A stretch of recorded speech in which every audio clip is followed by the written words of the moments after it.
Hi, anyone and everyone. Welcome to Have You Heard About This Case? My name is Sam. And my name is Kelly. Today, I am going to bring you a very brutal case. So please consider this your content warning for crimes involving children. It is a pretty well-known case in the true crime community, but it's even with that, I would say it's definitely still one of the more shocking and brutal cases. But let's start with something a little lighter. Kelly, what's your question for us today? Okay, so my question for today is, what was your favorite movie from childhood? Like, what movie did your family always want to watch? I'm not sure if it was the whole family, but it was definitely me. Mm-hmm. I was obsessed with Free Willy when I was a kid. Oh, Like, beyond obsessed with Free Willy when I was a kid. That is very incredibly specific. I feel like 90s movie. Yes. Because I definitely remember that. I had the VHS, and I played that so much that it broke, and my dad had to go to the video store to rent a new copy for me. Yes, he did. You gotta go. So yeah, I was obsessed. Yeah. We I watched it first at a friend's house, but it is still now one of my favorite enduring movies of all time, The Princess Bride. Oh, of course. Mm-hmm, that's also a very 90s answer. Yes, and that I think that might be Ash's answer. That's my favorite. Would be The Princess Bride. It is my favorite movie. I love it so much. Yeah, there was definitely a rotation of those two in my house growing up. Mm-hmm. All right, well, let's get into today's case quickly because it is going to be a long one. This is definitely going to be a longer episode for us, but I really didn't want to split it into two. Mm-hmm. But this case demands it, I think, a longer episode. Yes, there's a whole lot to it. Mm-hmm. And there's a lot that some podcasts cover and some don't. And I tried to do a blend of my own of what I feel is important to the conversation. Yeah. But because there's just truly so much, you could so easily make a whole series out of this case. I agree. But I'll let you get into it. So today we're going to talk about the Girl Scout camp murders in 1977 in Locust Grove, Oklahoma. This camp was owned by Magic Empire Girl Scout Council, and the on-site director, Barbara Day, lived on the campgrounds with her husband, Richard Day. And so they're the ones who really ran all of the operations on site. Mm-hmm. And in 1977, Camp Scott was about 410 acres. So it was a lot of space. That's hefty. Yeah. But the camp actually started in 1928. So it was much smaller. But over the years, more and more land was purchased to expand. And it became very popular. Mm-hmm. 20 years before this, in 1957, it's actually estimated that 4,500 girls attended Camp Scott that summer. Wow. That's a lot of girls. That's a lot. Yeah, and we know in 1977 that the sessions for each kid was about 2 weeks long. And that's a pretty good amount of time. I grew up in an area where there's a ton of summer camps. They ranged anywhere from like a week. Some lasted a month. Some lasted all 3 months. So I think 2 weeks is fairly standard. I agree. Yeah. But there were some kids as young as 8 who were attending Camp Scott. So they were quite young. That's very young, yes. Mm-hmm. That summer, camp was just starting, and they were doing what they needed to get ready to be open for the season. And as I mentioned earlier, Camp Scott is a Girl Scout camp, And many of its campers came from Tulsa and the suburbs of Tulsa. So most people were fairly local to the area. Right. And I think that's fairly typical for a summer camp as well. And my best way of describing this camp as a whole is kind of typical, at least from my experience. It was in the middle of the woods in Mays County, and there were multiple campsites on the property, with each campsite having 7 to 8 tents. And these aren't like your standard, like, you go camping with your family camping tents. These were bigger structures, but in reality, they are still just tents. They were built up onto these wooden platforms that were 12 to 14 feet, 12 by 14 feet. So it's a pretty sizable platform. And then there was thick canvas that created the tent with a second canvas piece on top of it to protect from rain leaking in. But that's kind of all it really was. There were 4 little cots inside, but the rest you were required to bring on your own, whether it's sleeping bag or pillows. But it was just platform, tent, cots. That's it. Yeah. The way that the campsites are set up, because there are multiples, so you only have 6 to 7 tents with 4 cots in it. So obviously that's not the whole camp.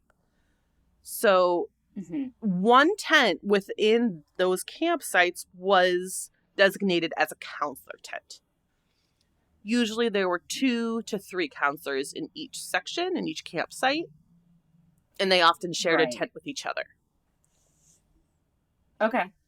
Makes sense. Yeah, it does. At least to me, it does.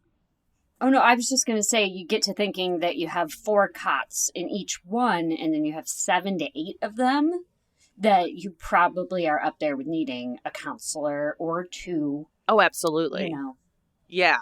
I would say a minimum of 2, at least, if not potentially more. I could very understandably think more as well. But also, this is 1977. There's a very different mindset. We're looking at this as if this is 2023. We know about crime more than we ever have before. 1977, they didn't have as many people looking after kids as we might nowadays. Yeah, absolutely. And what's kind of crazy to me with all of this is when I was a kid, I actually went to a Girl Scout camp that was exactly like this one in Wisconsin. Like, to a T, the tents were exactly the same. It was eerie looking at images of this case, because if you were to tell me that that was the same camp I went to, I probably would believe you, because it looked that similar to where I went. Oh, God. Yeah, I only went to Girl Scout, like, we did a little bit of camping, but as soon as we hit, like, the rougher camping, I was like, I need to go home. Wasn't brave enough. I loved it. I went when I believe I was 11 and 12. I went 2 years in a row. Oh, yeah. And it was one of my friends at the time. She had gone, and for her second year, invited me to come along. And I loved it so much that I went back the year after that. And it's pretty much the same. Like, even the activities, the way that the days seem to be structured. And again, it is a Girl Scout camp, so they could be kind of a uniform standard for the camps. Yeah. You're right. They could have been. But before the camp officially opened for the season, the staff and the counselors arrived early to start their prep and their training. These counselors were most frequently teenagers who previously were campers. Oh. And that's how it was at my camp, too. That was exactly the same thing. My counselors were like 16 years old. Okay. And with them coming early, this gave them some good time to kind of do bonding on their own, in addition to their prep and training, before all of the younger kids arrived. So I'm sure that was something that they looked forward to. But during this prep time, there were a few bizarre things that happened before the summer session started. One morning in April, the counselors were gathering for a meeting, and there was a box of donuts that was set out for them. But when they opened the box of donuts, all of the donuts were actually gone, and there were 2 notes left inside of the box. And they were left on little paper similar to like a pocket notebook. Mm-hmm. And on one of the pieces of paper, it said, "We are on a mission to kill 3 girls in tent 1." Oh, And that's just truly horrifying. Like, and this at this that's point so was out of scary. nowhere. Yeah. Yeah. But then the second note, And imagine. oh, go ahead. Oh, I was just going to say, imagine being like 16 years old and reading that. Like, is this a joke? Or Exactly. what is happening? Oh. Yeah, and there was a second note in the box as well. And all that was on this piece of paper was the word "kill" written multiple times, like scribbled all over the paper. Oh. And it was 15-year-old counselor who found it, named Michelle Hoffman. She immediately took these notes to the spring coordinator, Barbara Armstead, who assumed it was a prank. And I understand that. Yeah. There's nothing else in front Yeah. of you to make you assume that there was anything beyond, hey, look at this, it's going to be funny, we're going to eat all these donuts and leave this behind. Right. Right. But because she thought it was a prank, she just threw the notes in the trash. Oh, no. Yeah, and then also within April, I don't know if this was right around the same time, but I do believe it was a little bit before the notes were left. There were reports of a couple of the tents being ransacked and some items were stolen. So what we know was stolen was a couple different pairs of eyeglasses. And I can tell you, as somebody who has worn glasses since the age of 6, it would be awful if someone stole my glasses. I would hit the roof. I'd be physically sick without wearing my glasses. Not just like vision impaired. I'd be physically sick without them.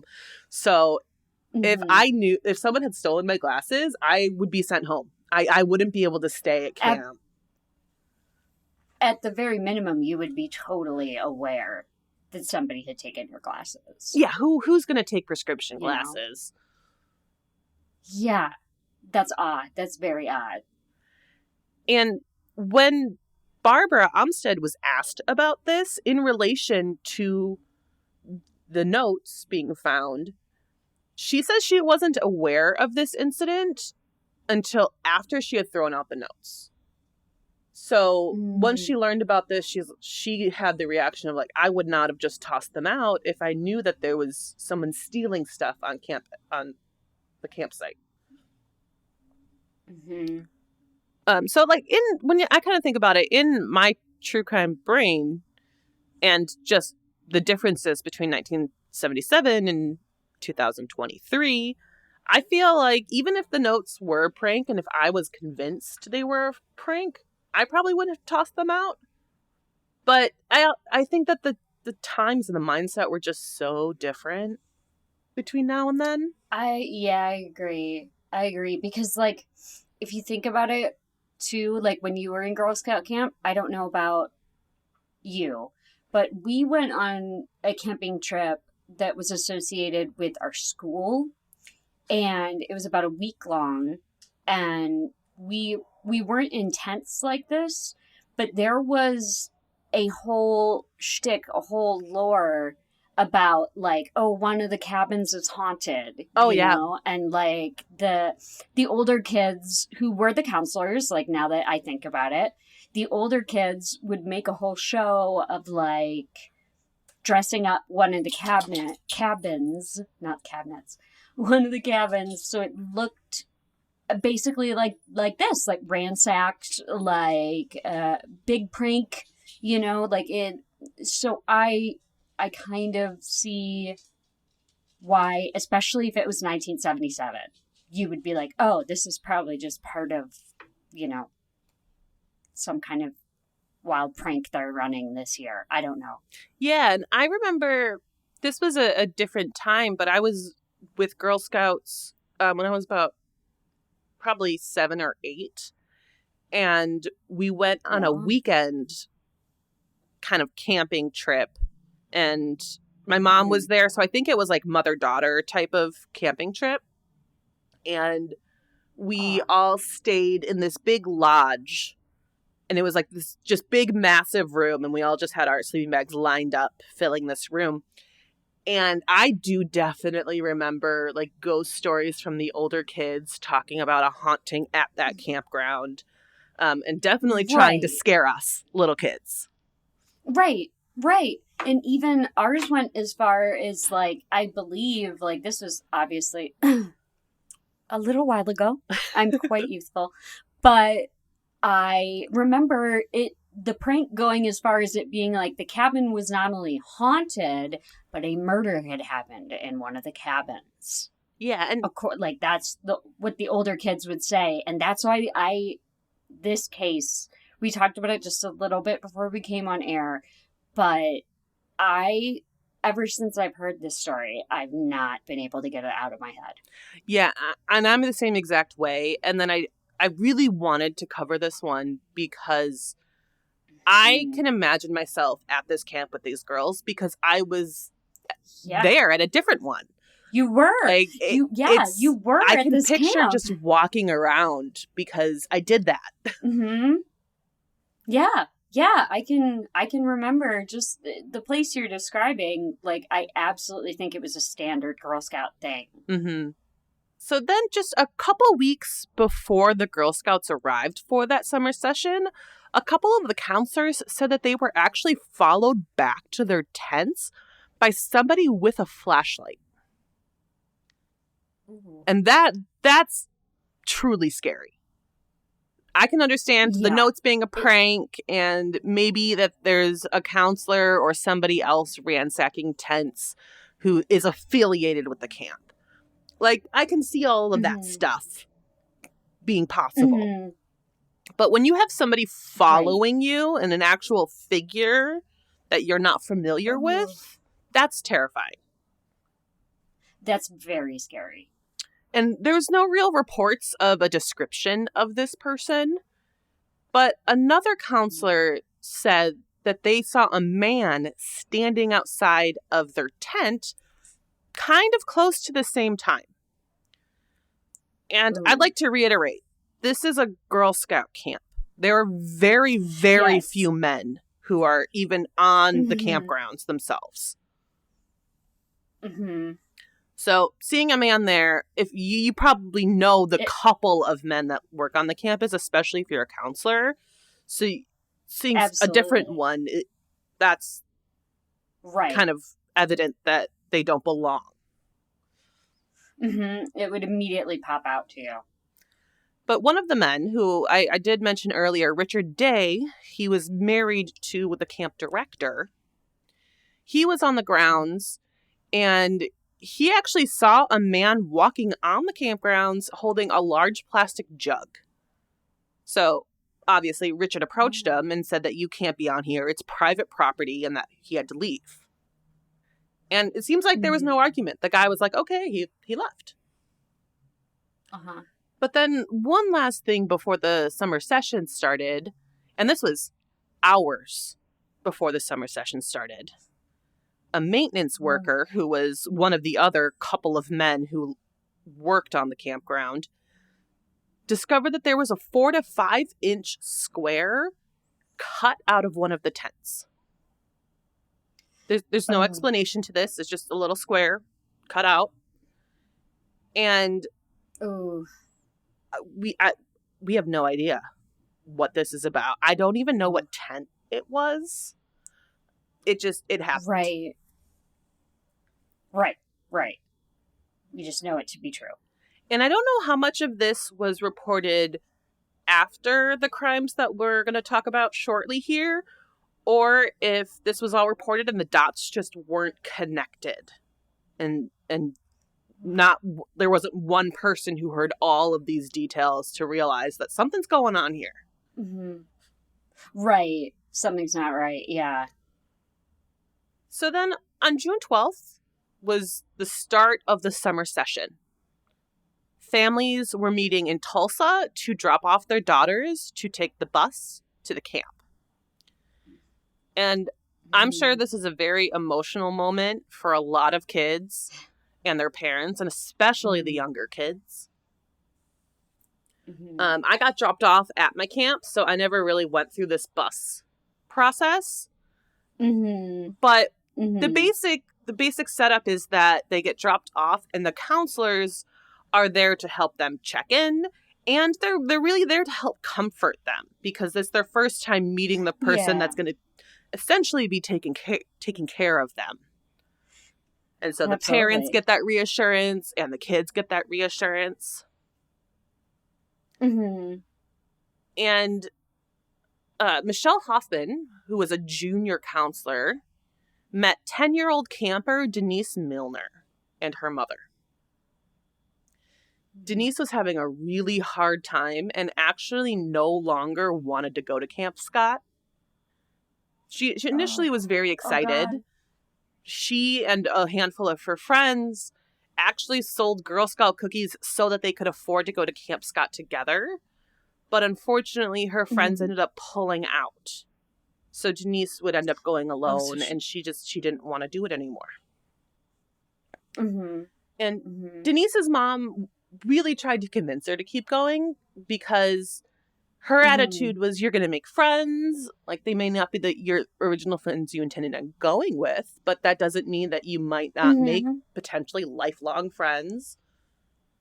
Right. Yeah, absolutely. So she basically made I can totally see. Yeah, it's easy to understand how a parent would want to push their kid to do that.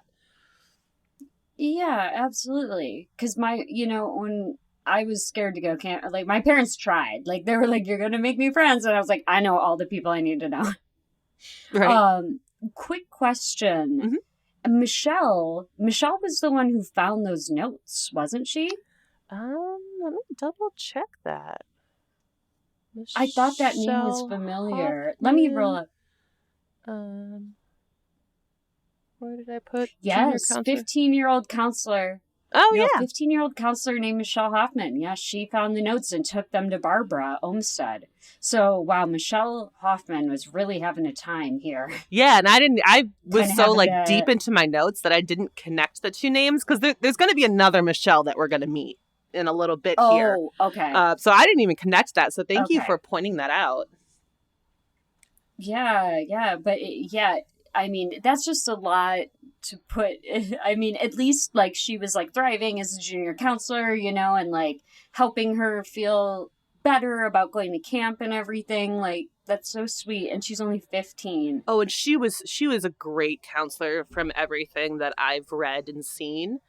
She sat with Denise and her mom, and Denise and her mom basically made a deal where it's like, if you call home, I'll come and get you.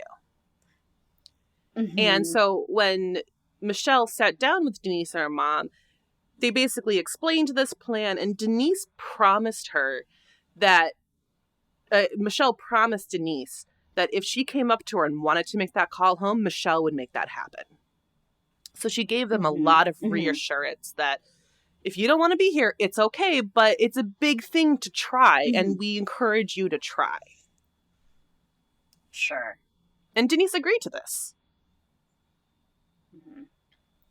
So once all the buses arrived at Camp Scott, the campers went to their separate campsites and met their tent mates. And when I went for 2 summers, when I was 11 and 12, I was on the older side of the campers for the most part. I think it was maybe like 13, maybe 14 was kind of the oldest, but I was up there a little bit more. And one big difference about my camp versus Camp Scott is kind of the living situation. As I said, I stayed in the tents, but we had 3 different types of sites. We had a little lodge, which essentially was dorms. And that was for the youngest kids. Mm-hmm. Those were for the 8 and 9-year-olds, the really the youngest ones.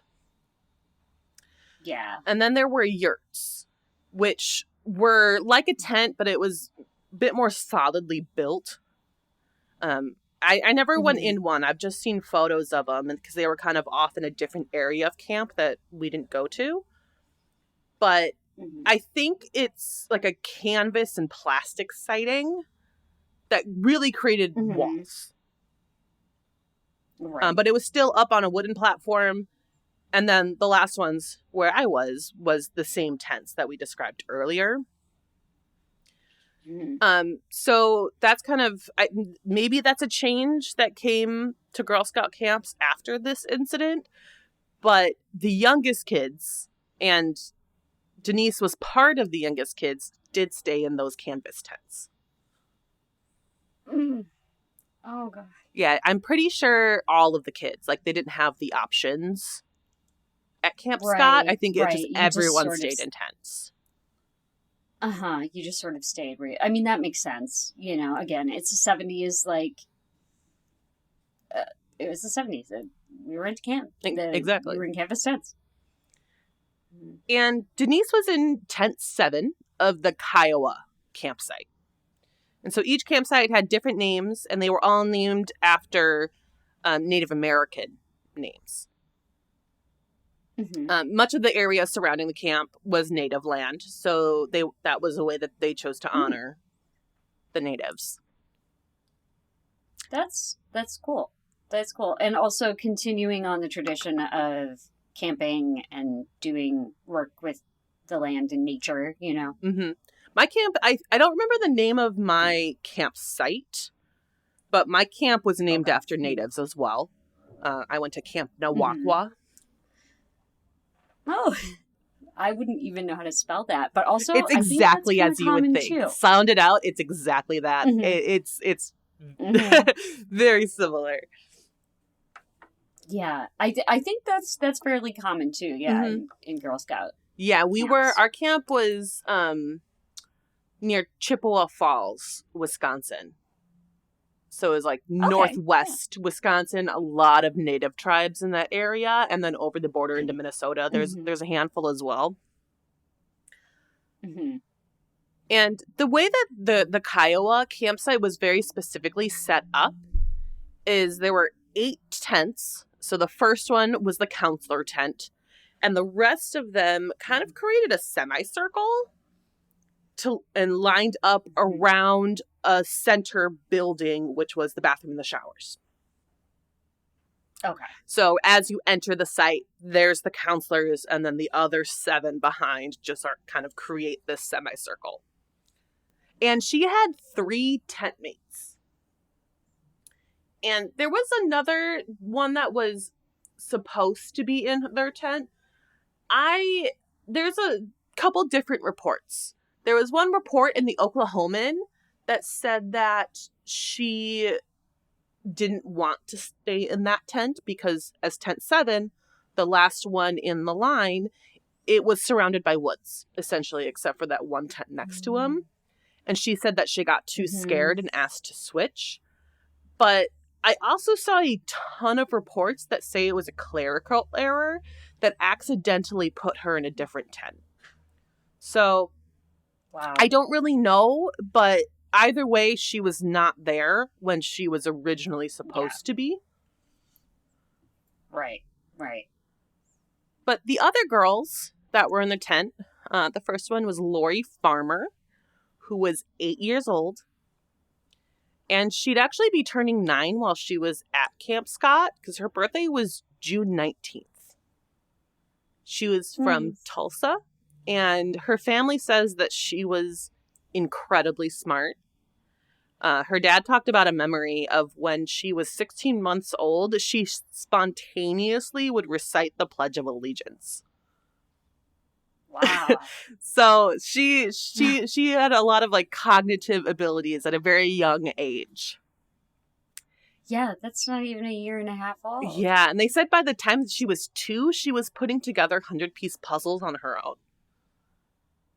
Oh, wow. Yeah. And then she even skipped the 2nd grade.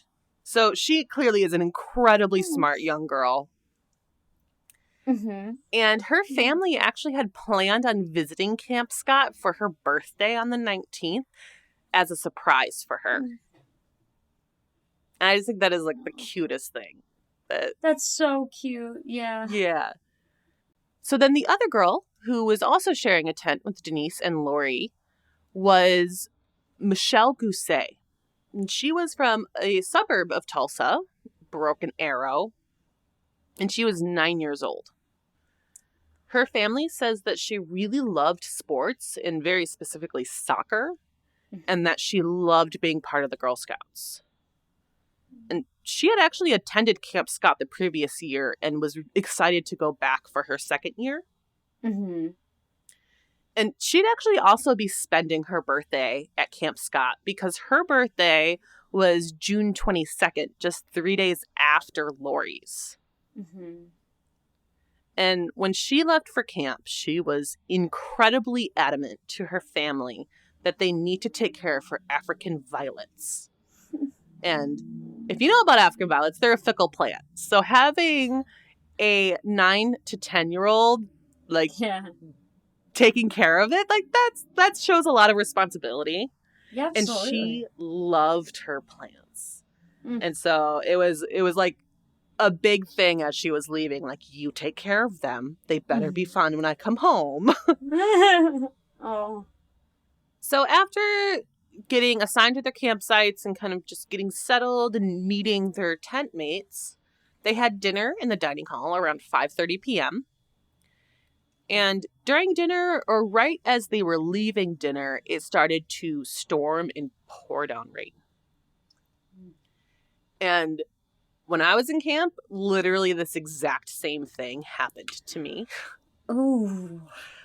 I was in the farthest campsite from the dining hall, and I definitely remember running through the mud and down very slippery hills to try to get to the shelter of our tents. Mm-hmm. And so I can very much relate to this moment with these girls. Yeah. Oh. Imagine them all just... But yeah, and obviously, like, after dinner, they're not going to immediately go to bed. So the counselors had to come up with something to occupy their time when they couldn't really be outside in the woods during the storm.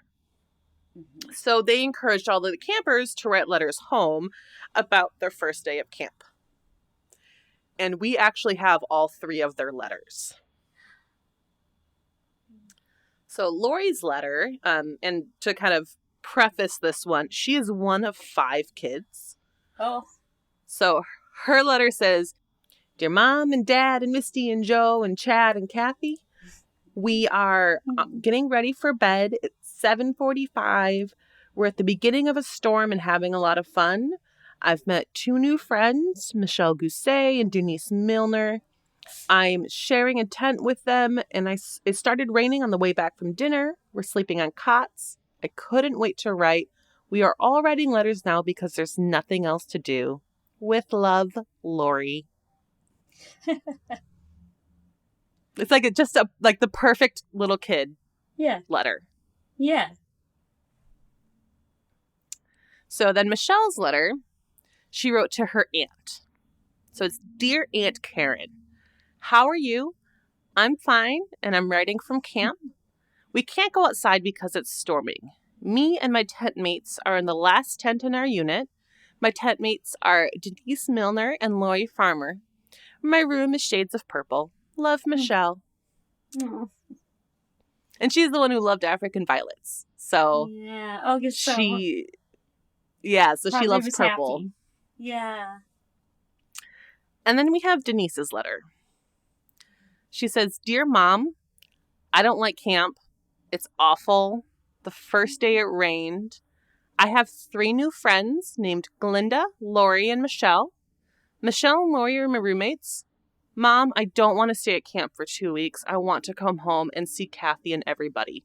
Your loving child, Denise Milner." Oh, God. So, unfortunately, there was not really any time period, it seems like, where Denise actually wanted to be there. Yeah. She did give it a try. She did listen to her mom and the counselors, but unfortunately, she didn't want to be there at all. Mm-mm. Yeah. Yeah. I can relate. Oh, Yeah, well, it's very understandable, and she was so young. She was 10 absolutely. years old. So That's a young. very young time to be away from your parents for Yeah. 2 weeks. Yeah. Yeah. And she even says that in her letter, 2 weeks. I don't want to stay at camp for two Mm-hmm. weeks. Yeah. I fully understand it. Mm-hmm. And after dinner and after writing the letters, there was a short story time before there was bedtime. But then at bedtime, Denise did go up to a counselor and say that she did want to call her mom and wanted to go home. And the counselor told Denise that she'll help her call home, but she encouraged her to do it in the morning. At that point, it was already kind of late. Mm-hmm. And Denise agreed to this. That I think comforted her that Mm-hmm. in a handful of hours, she'd be able to She, talk to her mom. right. So lights out in the Kiowa campsite was 10 to 10:30 p.m. So everyone was in their respective tents. They were supposed to just try to go to bed at this point. Mm-hmm. Mm-hmm. But then at 12:30, one of the Kiowa counselors, Carla Willite, she woke up to the sound of some giggles. And this isn't necessarily uncommon. Yeah. She discovered that a few girls were over by the bathrooms, just making some noise and giggling. Mm-hmm. Oh, just being little girls. Yeah, exactly. And she told them to go back to bed and headed back to the tent herself. Then at 1:30 a.m., she woke up again to some more giggling.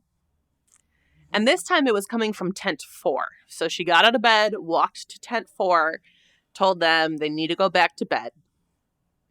And on her walk back to her own tent, remember, she's essentially like tent 0 in the count because she's the counselor tent. But she's, also. And exactly, yeah. And on her way back to her own tent, she started to hear these low, guttural moaning sounds. And it was coming from the woods. So she shined her flashlight on it right away. She didn't see anything. And the moaning stopped. So this is something that I have a lot of mixed feelings about. This because is very, very scary. It's very scary, but I also think you can very easily trick your brain into thinking that was some sort of animal that you probably startled off with your light. Yes. And especially... So that's never been like an explanation in here, but I understand that. I get it. Mm-hmm. And especially if you're like, what, a 15, 16-year-old girl, like, it'd be easy to write that off because you're maybe a little scared too. Like, I don't know what that I think her was. fear is probably a big part of it. Mm-hmm. I do think she was a little bit older, but I don't think that really adds to the narrative. I think that what you're saying is completely right. She was still very young. I've seen reports that she was like 18 to 20. So that's still very young. I think your point stands regardless. That's it's scary. I think that's scary no matter what age you are. And it's super easy to trick your brain into being like, okay, well, that was probably nothing. Like, I shined my light on it and it went away. And I'm not gonna worry too much about it and scare myself. Because I'm the counselor and I don't completely agree. Mm-hmm. She did end up hearing the sound a couple times throughout the night. And I'm not sure if this happened when she was on her walk back from tent 4 or if she had looked out her tent again at a different time.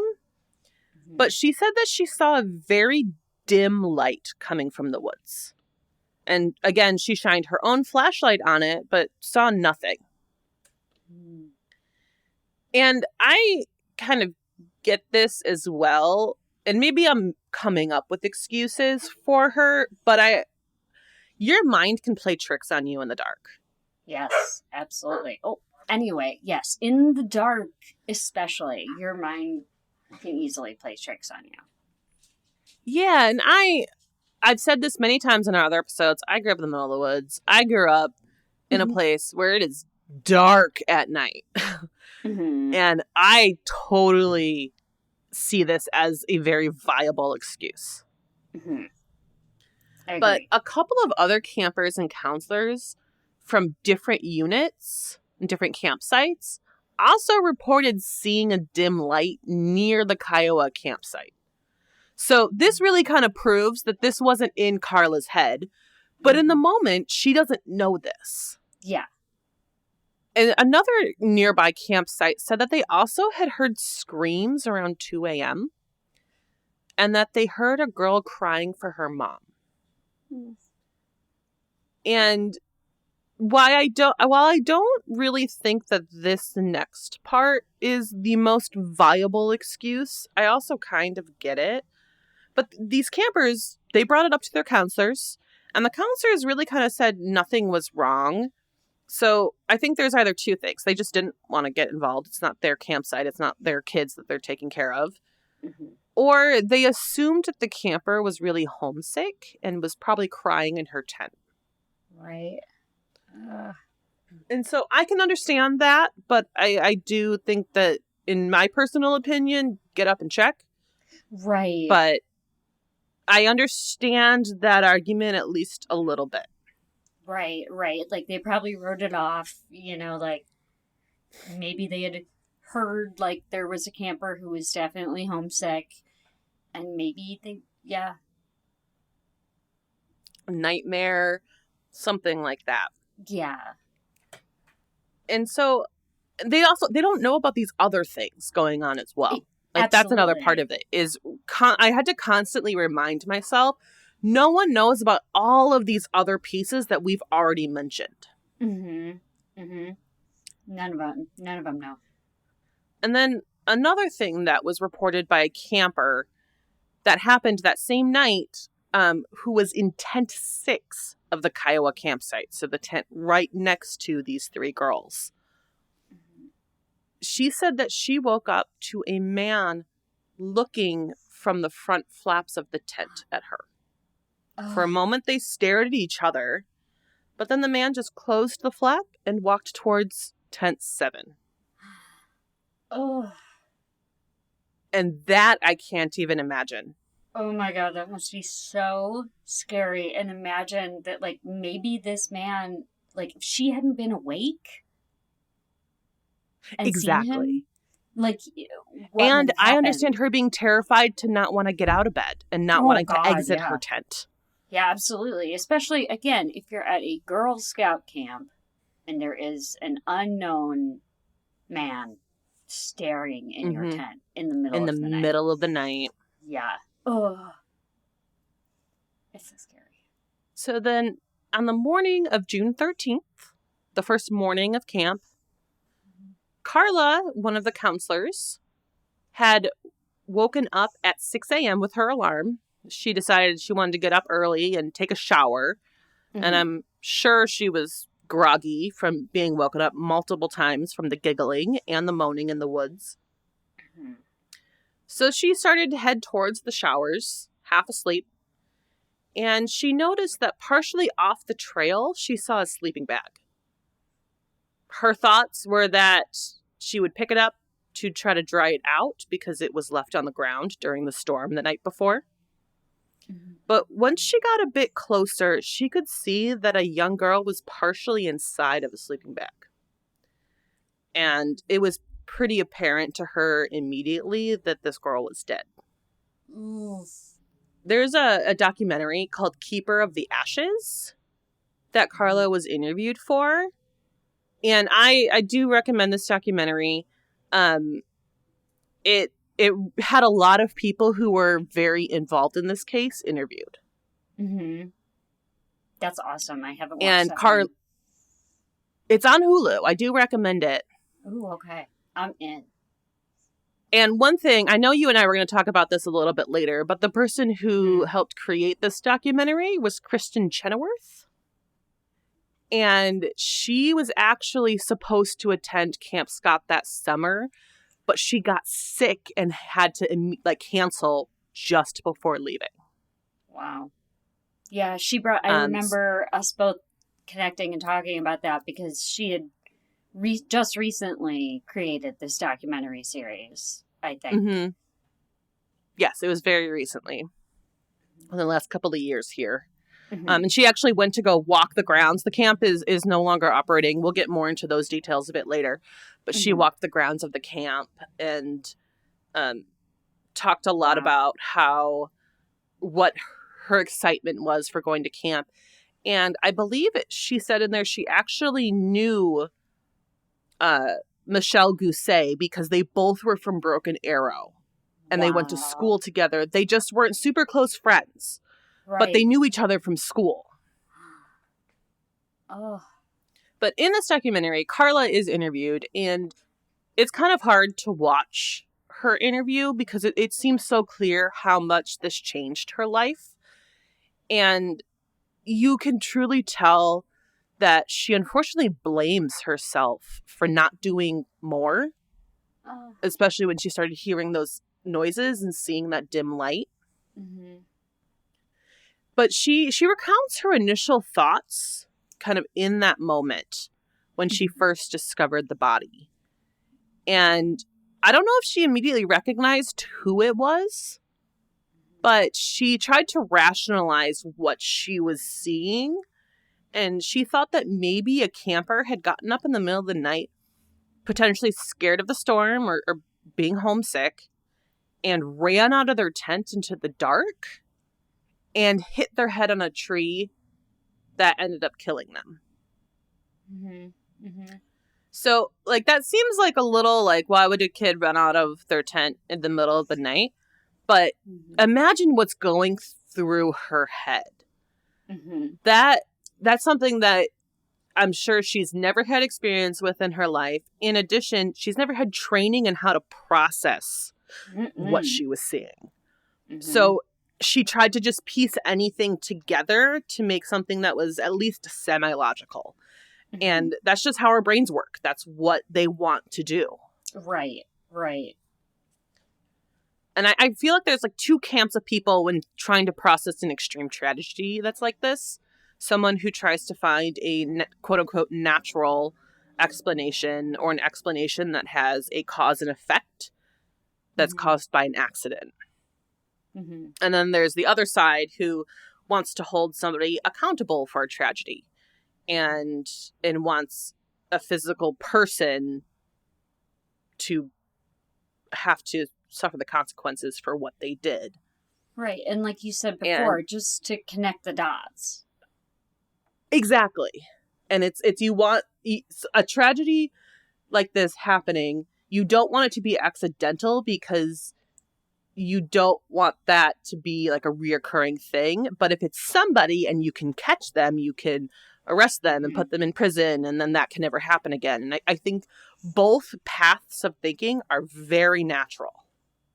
And to me, it seems like Carla was much more on the natural path through her shock and grief in those moments. Yeah. Yeah. So Carla then goes to her fellow counselors, and there were two other counselors for this unit. Hmm. And this makes me feel like she didn't recognize who she saw on the trail Hmm. because she immediately asked those counselors to do a head count of all of their girls. Are these counselors she's asking part of her tent people, or is she asking Yes, the all of the Kiowa. counselors? Kiowa. Okay. Okay. No, just her, at least in this beginning stage, because they were right Right. there in Right. that general area. So she went to them Right. immediately, said, do a head count. Hmm. Of Like, the yeah. let's get this figured out. Hmm. And then while they're doing their head count, they discover that all of the girls from Tent 7 are gone. And not only were they gone, and I'm not sure how immediately this was noticed, because I think they were just trying to very quickly look, but basically the whole interior of their tent was covered in blood. Oh. And so What a oh, nightmare. go ahead. Oh, I was Oh, just I know. what a crazy nightmare. Like this was like the joke that the counselors played on us, like the extreme. But of course, like, remember, I was there in the 90s. So, like, I say it could have that stemmed was from like, something like this. exactly. It was like that kind of extreme joke. And it's like, this is not a joke. This is a real life nightmare we've woken up to. Absolutely. So once they determine that all of the girls from Tent 7 are gone, Carla immediately runs to the camp director, Barbara Day, and her husband. And her husband, Richard, he was actually an ER nurse. So the moment he heard what Carla was saying, he bolted straight out the door. He was the first one out there because he had the expertise. Right. He was probably thinking, you know, what can I do? He Can can I help. help somebody? Yeah. Who can I help? Yeah. Mm-hmm. And so he was the first to reach the trail and saw the body of the young girl. And he immediately could tell that, unfortunately, there was no helping her. And there's a couple mixed reports about this, but what I think is the most commonly reported is he was the one who actually discovered that in the sleeping bags. So Denise was kind of partially laying out of one sleeping bag, but there were actually two sleeping bags. No. And curled up in the bottom of the other two were the other two girls from Tent 7. And there's, in the documentary, they mention that no one really checked on these girls once investigators were there. And we'll get more into the investigation in a little bit. But there was a comment made in the documentary, and I don't remember if it was a reporter or an investigator, but saying, like, why didn't you open them up? You should, maybe they were alive. But I have the feeling that Richard did, because most of the reports said that he was the one that discovered there were the other two girls there. Right. But maybe he like realized it and then didn't touch anything else. I have the feeling that's what it was. But that documentary made it sound like no one had even checked if these girls were alive. Yeah. I mean, it kind of sounds like if you have an ER nurse on scene, exactly, you should probably trust what they're saying. That's what I'm thinking. But you see kind of multiple explanations of what happened here. And there's going to be a lot of things throughout this investigation where you're going to kind of get annoyed of how things were handled. But also remind yourself, it was 1977. The technology was not where it's at today, where we just know different things now. But by 7:30 a.m., the police were on site, and the camp was just starting for the day for hundreds of other girls who were attending camp that summer. And Carla, along with the other counselors, really had to act fast, especially when it came to the Kiowa unit, because they didn't want anyone seeing these girls. Right. It was really important to them to make sure that none of these girls went home with a visual of what had happened to these three. So they came up with this plan to kind of act angry at the girls for them staying up and giggling all night. And so they made this plan to, quote unquote, punish them by going on a long morning walk that was unplanned. And they did like a scavenger hunt along this walk that took them in the complete opposite direction of the crime scene. And imagine Carla and the other counselors having to keep high spirits to keep these other kids busy and happy and enjoying their camp life while knowing what had happened. Right. Like, oh God, I can't imagine that. It's haunting to think about that. It like just like hurts when I think about it, of just like what that had to feel like, and they just kind of had this awful feeling in their gut the whole time, I would assume, while keeping a smile on their face. Yeah. And just like a terrible fear. Mm-hmm. Like for the rest of the campers, for your own self. I can't imagine that. And you're just trying to make sure that none of these little girls go home having imprinted a crime scene on them, you know? Exactly. Of their friends. Yeah. Oh.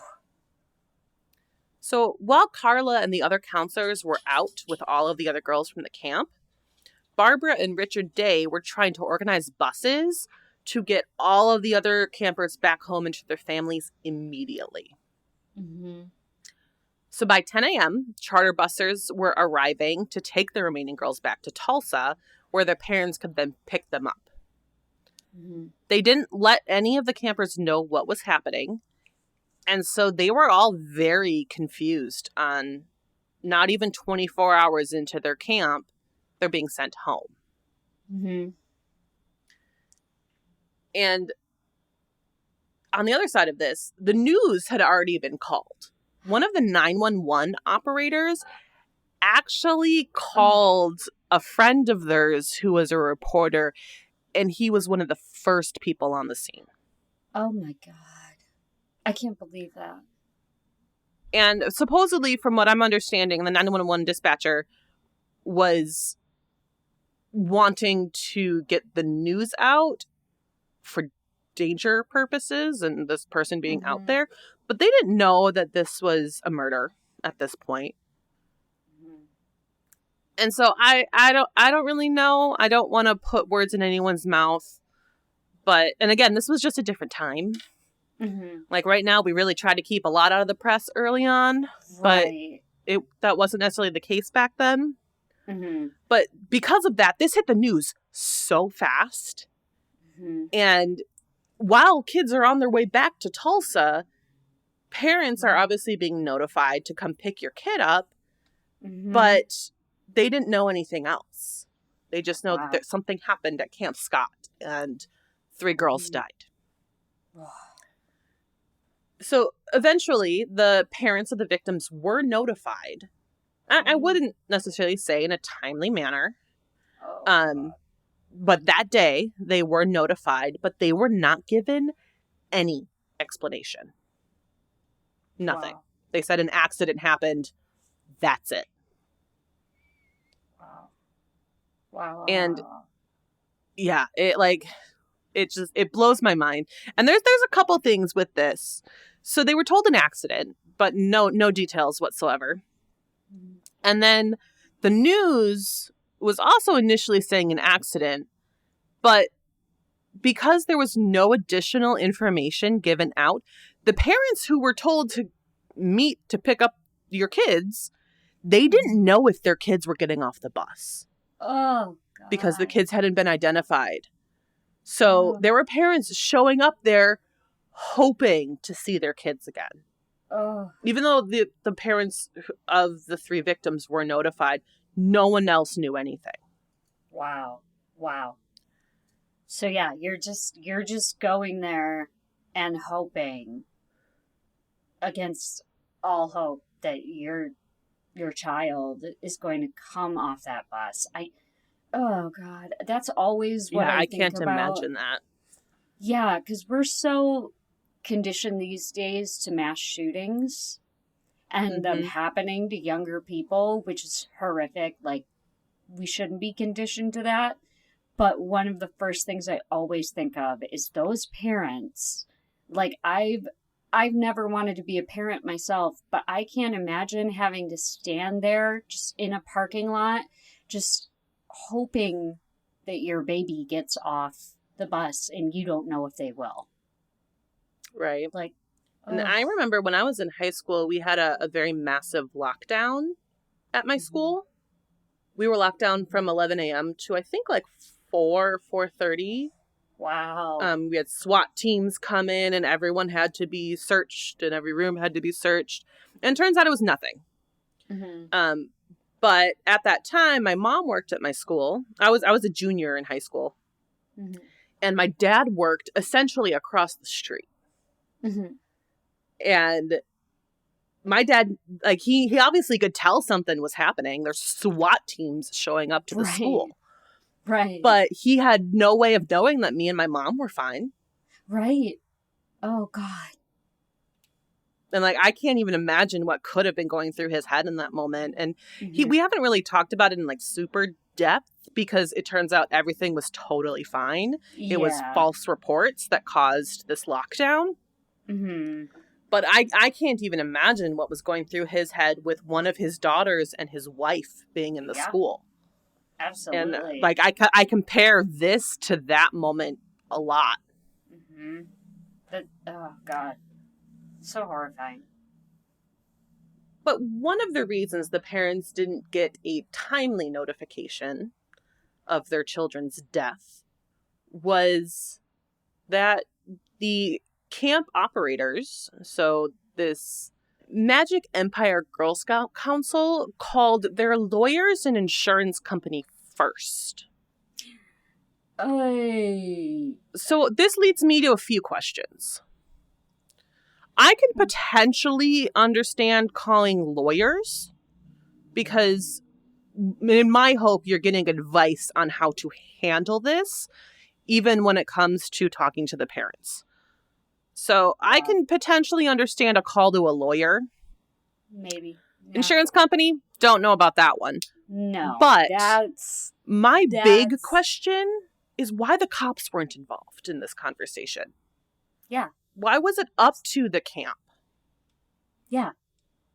Yeah. What, in what order did they call, like, when, like, that's so bizarre. Like, were the cops already on scene when you're talking to your Yeah, they would have insurance had to have company? been, because I know they were later in the day that the parents found out. So the cops were there by 7:30. Yeah, they were there in like an hour and a half. So so these people are calling their insurance company, like, while the police are still investigating the crime scene. Like, you should probably. I think the police should have been the ones to do the notifications anyway. Like, yeah.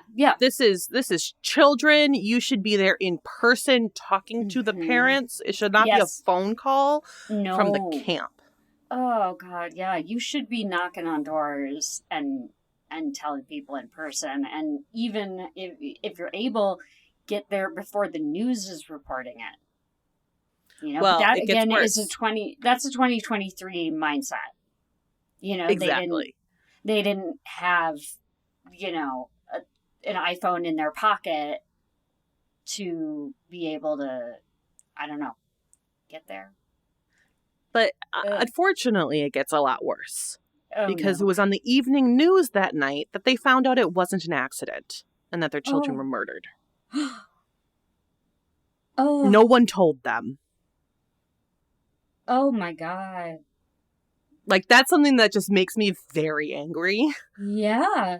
Because that is not how this should go. This should never happen to begin with. Because I would hope that people don't murder and that if they do, that there are people to protect the victims' loved ones. And that just didn't happen here at all.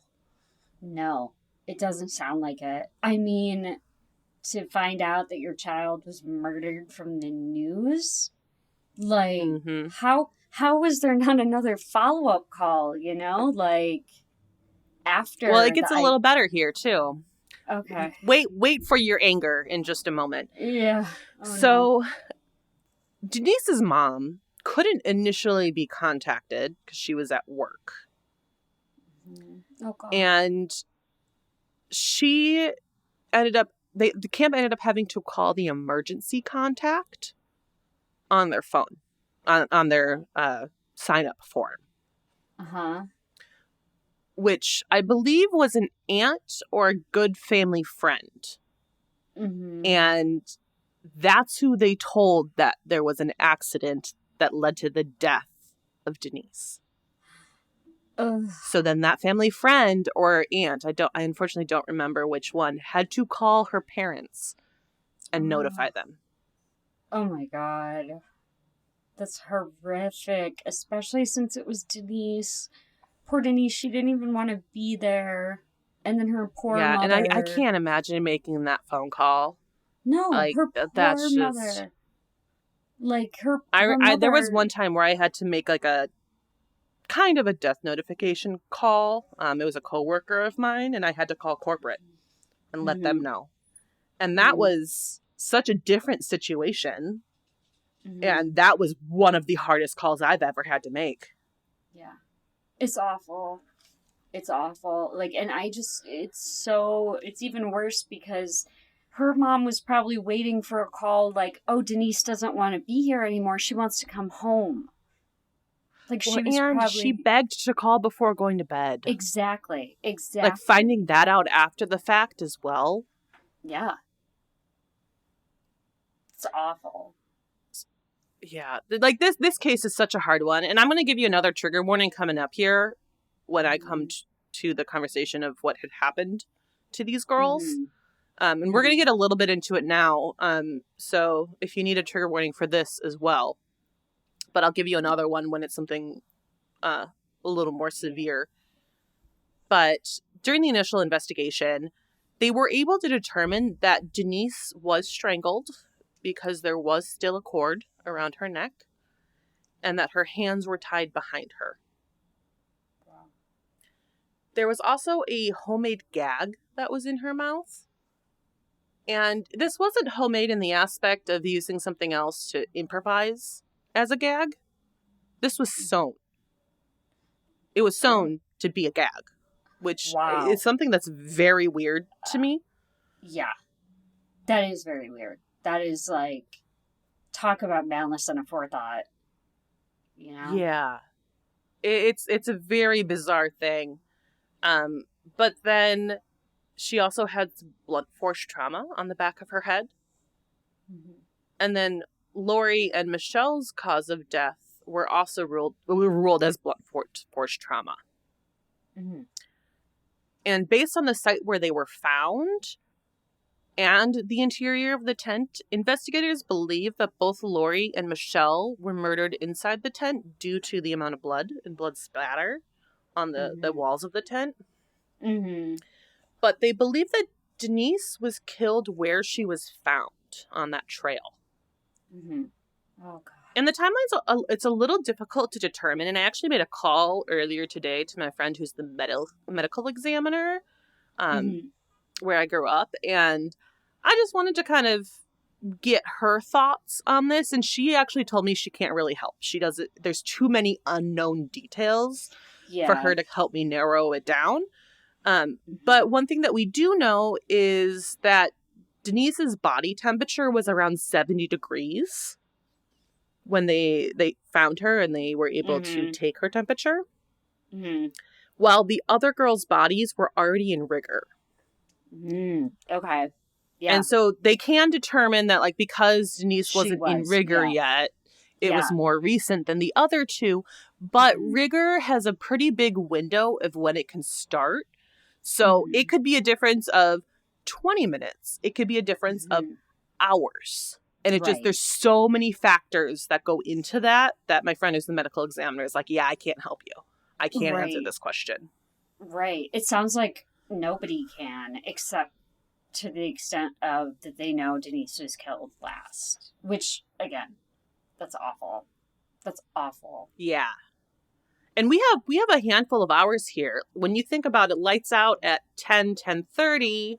Mm-hmm. That's really the last confirmed time of truly saying, yes, we saw the girls were alive. Mm-hmm. It's certainly possible that when Carla woke up at the girls giggling at 12:30 by the bathrooms, they were alive and fine. It's totally possible at 1:30 when tent 4 was giggling that they were alive and fine. But at Mm-hmm. the same time, it's also possible they weren't. We Right. don't know. Right. We don't know the time that this all began. Exactly. We just know 6 a.m. was when they were found. Right. And because of Denise's temperature, it's assumed that it was not terribly long before that Right. she was murdered. Right. So here comes the other trigger warning. This is when I'm going to get into some more specifics. Um, no. so please do what you need to do. If Y'all, you need to skip, please go ahead and yeah, skip. y'all be careful because I looked ahead and I had to squeeze my eyes shut tight. It's a tough one. Yeah, It's a I'm tough case. sorry. You're not going to want to hear this, Kelly, but But you're going to. it's what happens in this case. Mm-hmm. But And anyway, yes, trigger so, warning. Yeah. yes, definite trigger warning. We're gonna talk just more in detail. So Lori wasn't, but Michelle was also bound. Not in the same way that Denise was. Denise's arms were behind her, but Michelle's was down at her side. So Mm-hmm. my assumption, and this is not like clearly stated, but my assumption is that she was kind of tied around her whole waist because her arms were Yeah. just at her side. Right. That's what it sounds like. You can't really tie some. You think, yeah, it'd have to be all the way around. Mm-hmm. And while all three girls were sexually assaulted, both Denise and Michelle were raped, and semen was found on their bodies. So Got that's just, mind-boggling. it's hard. It's really hard to like Ugh. comprehend all of that. Yeah. They're just little girls. Little girls, tiny little girls, like that somebody did this to. Like Mm-hmm. somebody did this. I can't. It's one of those things where we talk, and I think a lot of people talk about what makes them interested in true crime. And for me, maybe it's an overdeveloped sense of vengeance that makes me interested in this type of thing. But somebody did this, another human being, to these little girls. Who would do this, It's just me trying to work out who would do this. Yeah, and I think I'm kind of along the same lines as you. I don't necessarily want to understand, but I'm curious to understand how somebody's brain can allow them to Yeah, do this. yeah, and Because I can't understand that. There's yeah, no way I can comprehend having the thought that would ever push me to commit a yeah, crime like this. Like, you always have yeah, intrusive thoughts. That's yes, nature. That is right, truly everyone has them. absolutely. I was Most gonna people say, never act on them. yeah, I was Why gonna do say some the same people thing. do that?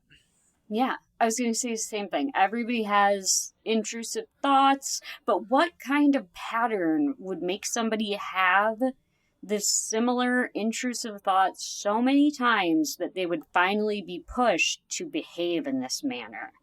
Like, I Well, can't once you hear the fit it. suspect, because I will tell you there is a suspect, you're going to Okay. ask that question over and over and over again. Mm-hmm. Mm-hmm. So the theory on what had happened was that Lori was the first of the three to be killed.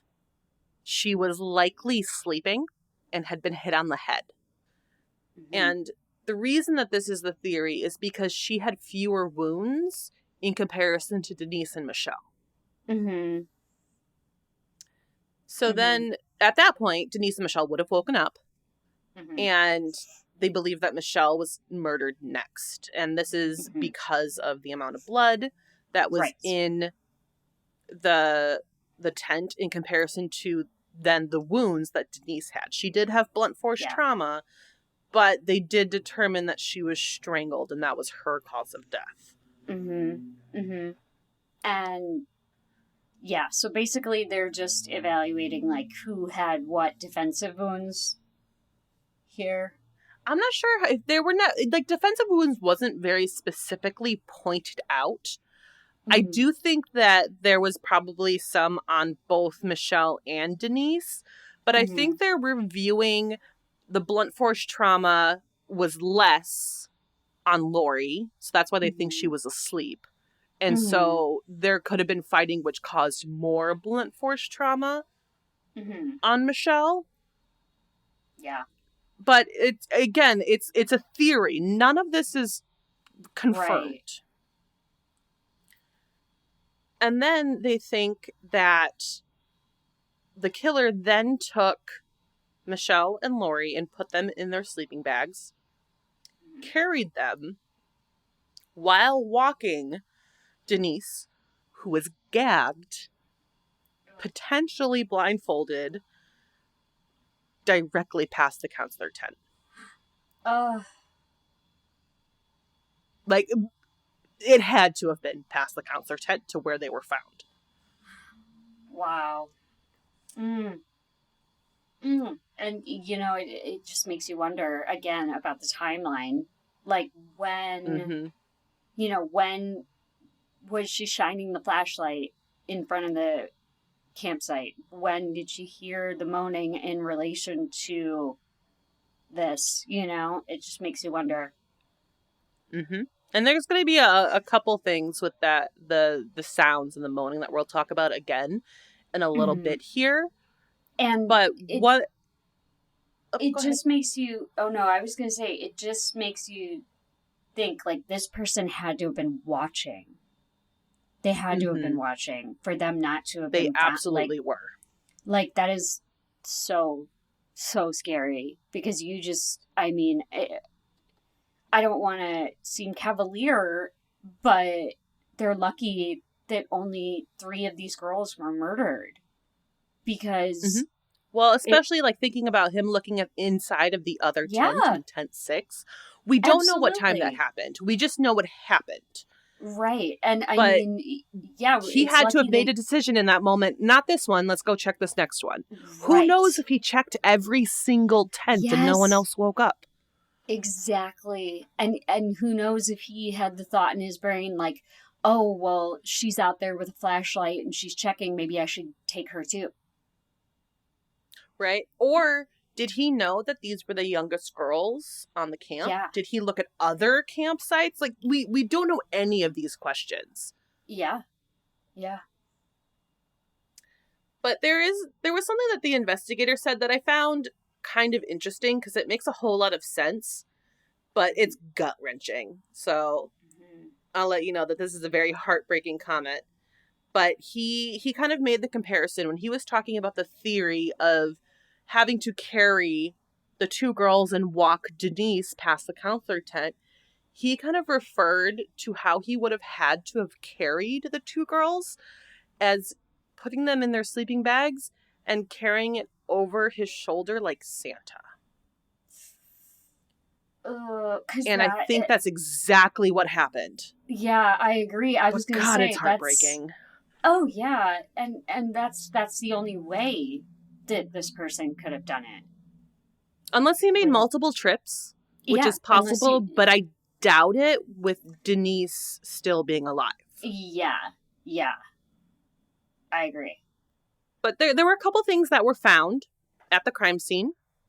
There were some beer bottles, a crowbar, a large red 6-volt flashlight, and it had this weird lens cover with a little pinhole in it. Oh. And so this makes a lot of sense because that would cast a very small, dim light. And so it's believed that that's what that dim light was that Carla was seeing and that the other counselors and campers were seeing. And then inside of the flashlight, I'm not sure how familiar you are with these old flashlights with those big square batteries. Yeah, but they've got like a handle they on like them. wobble. Yeah. They're like just like this like cheap plastic, like it could crack if you hit it too hard on accident. But those 6-volt batteries kind of would get wobbly in there, especially if your coils got slightly bent or something. So inside of this flashlight was a piece of newspaper that kind of kept that battery in place. God damn. So remember that. We'll talk about that again later. But there was also some eyeglasses. Oh, I know. It's crazy. Somebody thought just wait. ahead. Yeah. Well, okay, so there's a couple things in my head when it comes to the newspaper. So I think it could be to keep the battery in place so that the light doesn't flash or anything. But I think with the paper on the top, that might be less of a concern. But if you know these old flashlights, because of that little space, even if there's no like disconnection of the battery from the positive negative in there, so the flashlight never turns off, you can hear it rattle. Mm-hmm. Personally, that's my theory of why the paper was in there, more likely. Mm-hmm. Because you pick up those flashlights, you hear a big rattle. There's a big piece of metal moving around inside of there. Yeah. But regardless, newspaper inside of there to either prevent the light from going out or prevent the noise. But then there were also a couple more things found. There was a pair of eyeglasses, a partial roll of electrical tape, and some cord that matched what Michelle and Denise were tied up with. So then, moving to inside the tent, there was obviously a lot of blood, and there were two fairly distinct footprints. One came from a combat-style boot, and another came from a sneaker. Huh. And it was in the blood on the floor of the tent on that wooden platform. Mm-hmm. Oh. And then something that was interesting during the autopsy was that it shows that the blows that caused the blunt force trauma were swung using both left and right hands. So this, combined with the fact that there were two different footprints, potentially indicates two suspects. Yeah. But because there's absolutely no other information to go on, investigators couldn't conclude this, but it's something that was important for them to kind of keep in their head during their investigation. Yeah. Yeah. Keep that in the front of your mind. So, as I mentioned earlier, Barbara and Richard Day got charter buses so that all of the girls could immediately go home, and they never returned. The camp was immediately shut down. But there were also a handful of other camps in this area. There was another girls' camp that chose to not shut down, but instead they hired armed guards. Wow. And then there was a boys' camp that was 3 miles away from Camp Scott. And they basically went on like normal. No armed guards. And 12 kids' parents came to take them home. Everyone else stayed at camp and just had a summer. Wow. And that surprises me. Yes, yeah, because that immediately kicks into my 2023 thinking, because I don't have much Girl Scout experience. However, I was very much raised in a scouting home. My little brother is an Eagle Scout, and my father. I think you said your brother was really into it, and your dad was a counselor, right? Yes. So my dad was a counselor for all of his campouts and that kind of thing. There would always be like an adult there.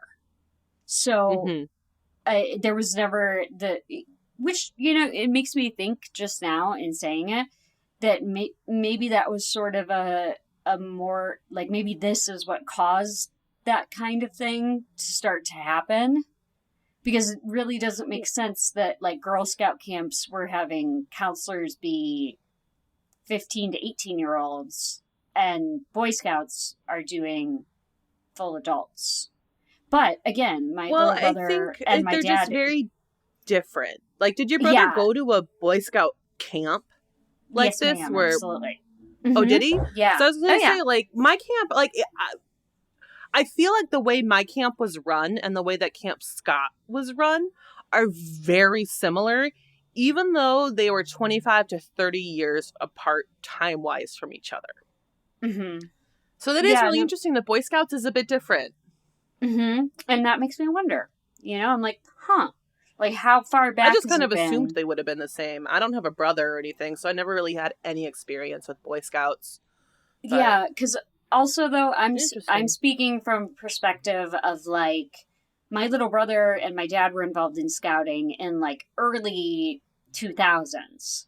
So that is ample time that's when I was in Girl happening. Scouts, though. It's ample time after this happening for them to be like, an adult has to go. Like... right. So, yeah, it makes me And it could wonder just be that a different maybe, program. Like they're Boy yeah, Scouts and Girl Scouts, they're not technically related to each other. Boy no. Scouts started as their own thing, completely separate, and then Girl Scouts Hmm. came in years later. Right, you're right. Yeah. So it just could just be differences in the organizations. Yeah, absolutely. Um, yeah, but that still blows my mind because, but again, I'm Right. thinking in like 2023. Like, I'm like, wow, only 12 kids' parents came to take them home. But again, it's Well, I'm just 1977. thinking like in general, and like the time difference is a huge point, but I'm thinking in general, 3 miles away, Right. 3 children were very brutally murdered Hmm. while doing the same exact thing my sons are doing. Right. Absolutely not. Like I don't Absolutely. I think that that thought potentially could not have any sort of relation to it being like 50 years later or close to 60 years later at this point. Yeah. I, wow. That's mind blowing. Like, Mm-hmm. oh God. But investigators, they brought in 3 tracking dogs. Hmm. And these dogs actually were able to get a scent and determine the pathing of the murderer or murderers, because we're still very unsure. Hmm. And they discovered that whoever did this actually entered the campsite through the main trail, which, as Hmm. we said earlier, had to have gone by the counselor's tent. Wow. And they walked directly past that. And then they had to pass every other tent to get to tent 7. Hmm. It's like, that's a lot. That's, That's a yeah. lot of risk. Yeah. Yeah. Yeah. And yeah, you're putting yourself in a situation where you could potentially have a lot of witnesses here, Mm-hmm. and And you're he not clearly, concerned. there were witnesses. Like, how many Hmm. reports did we have of people seeing Right. something weird that seems to all be attributed to this incident? Hmm. And also, investigators, they had that platform, that big wooden platform of the tent, airlifted out of the campsite so that it can be examined in a lab. And most Okay. specifically, those footprints can be looked at. Okay. Well, we're starting to get the cops involved. Like. And I will say, like, the cops, especially watching that documentary on Hulu, Hmm. the cops, they immediately were just heartbroken. Oh And God, I yeah. kind of get this sense that that kind of clouded their Mm. thinking, not necessarily in the Hmm. way of them wanting to like pin it on anyone. First person they get their hands on, they want to pin it on them. I think it Hmm. clouded their brain from being able to focus on a lot of the details Hmm. because it's Hmm. hard. Like, it Yeah. is their job, it's what they're supposed to do, but emotions still come into it. Absolutely. Absolutely. Like you're not an emotionless monolith sociopath who is just like, oh, 3 little girls got murdered. Okay, I'm going to go about my day. Like, I imagine this has to have been horrible for them. Yeah, there's a ton of photos because those reporters were on site so quick. There's a ton of photos of the police in the area, Mm-hmm. and every single photo, every single cop is like staring at the ground and just looks devastated. Ugh, yeah. And like, I can't imagine. We've said that how many times in this episode now, but this is such a hard one. Yeah. I can't imagine that. Like, you're called into work, like, you need to get in here right now, and you're like, okay, what could it be? And you find this. Like, not even your wildest, horrible, intrusive thought would you be thinking something like this happened. Well, we don't have the transcript on the 911 call, but I don't think the 911 call said foul play or murder. So Mm-hmm. I think that the cops were probably showing up Yeah. knowing that there were girls who were dead, but probably assuming it was an accident. And then that's what Yeah. you see. Well, that's what you said too, that like they initially called 911 before they had gone in to tent 7 and seen. No, the counselors had Or gone in. But I okay, just the don't know if cops the went. Okay. counselors immediately recognized that there was Hmm. blood. They may have just like glanced, Yeah. no kids are in there, and run out. Because I will say from Right. my experience in those similar tents, it's dark inside of them. Okay. Because like it's solid canvas. There's not windows or anything. So you're opening the flap. That's the only light you're Yeah. really getting in there. Well, yeah. And you said that the tops of those tents too were reinforced with another layer, so the rain couldn't get Yeah, in. there's like Oh, that two makes thick sense. layers of canvas. Yeah, that makes sense. And That like you they're could big peek tents, in. but It makes sense that you could peek yeah, in and see no one's there, but you might not see. Oh my God, it's loaded with blood. exactly. And I never saw anything reported saying these girls immediately said there was blood, which is a reason why Right. I'm just not sure if they saw it or not. And I can kind of Yeah. understand them not seeing it. Mm-hmm. Yeah. So then throughout this investigation, a few counselors were interviewed, and that they had mentioned to investigators that they noticed after all of the kids had arrived that previous day that some items were stolen from their tents. And they specifically noted that another pair of eyeglasses were stolen. So I should have counted how What? many pairs at this point, but Yeah. that's a lot of pairs of eyeglasses over We're up these to couple of months.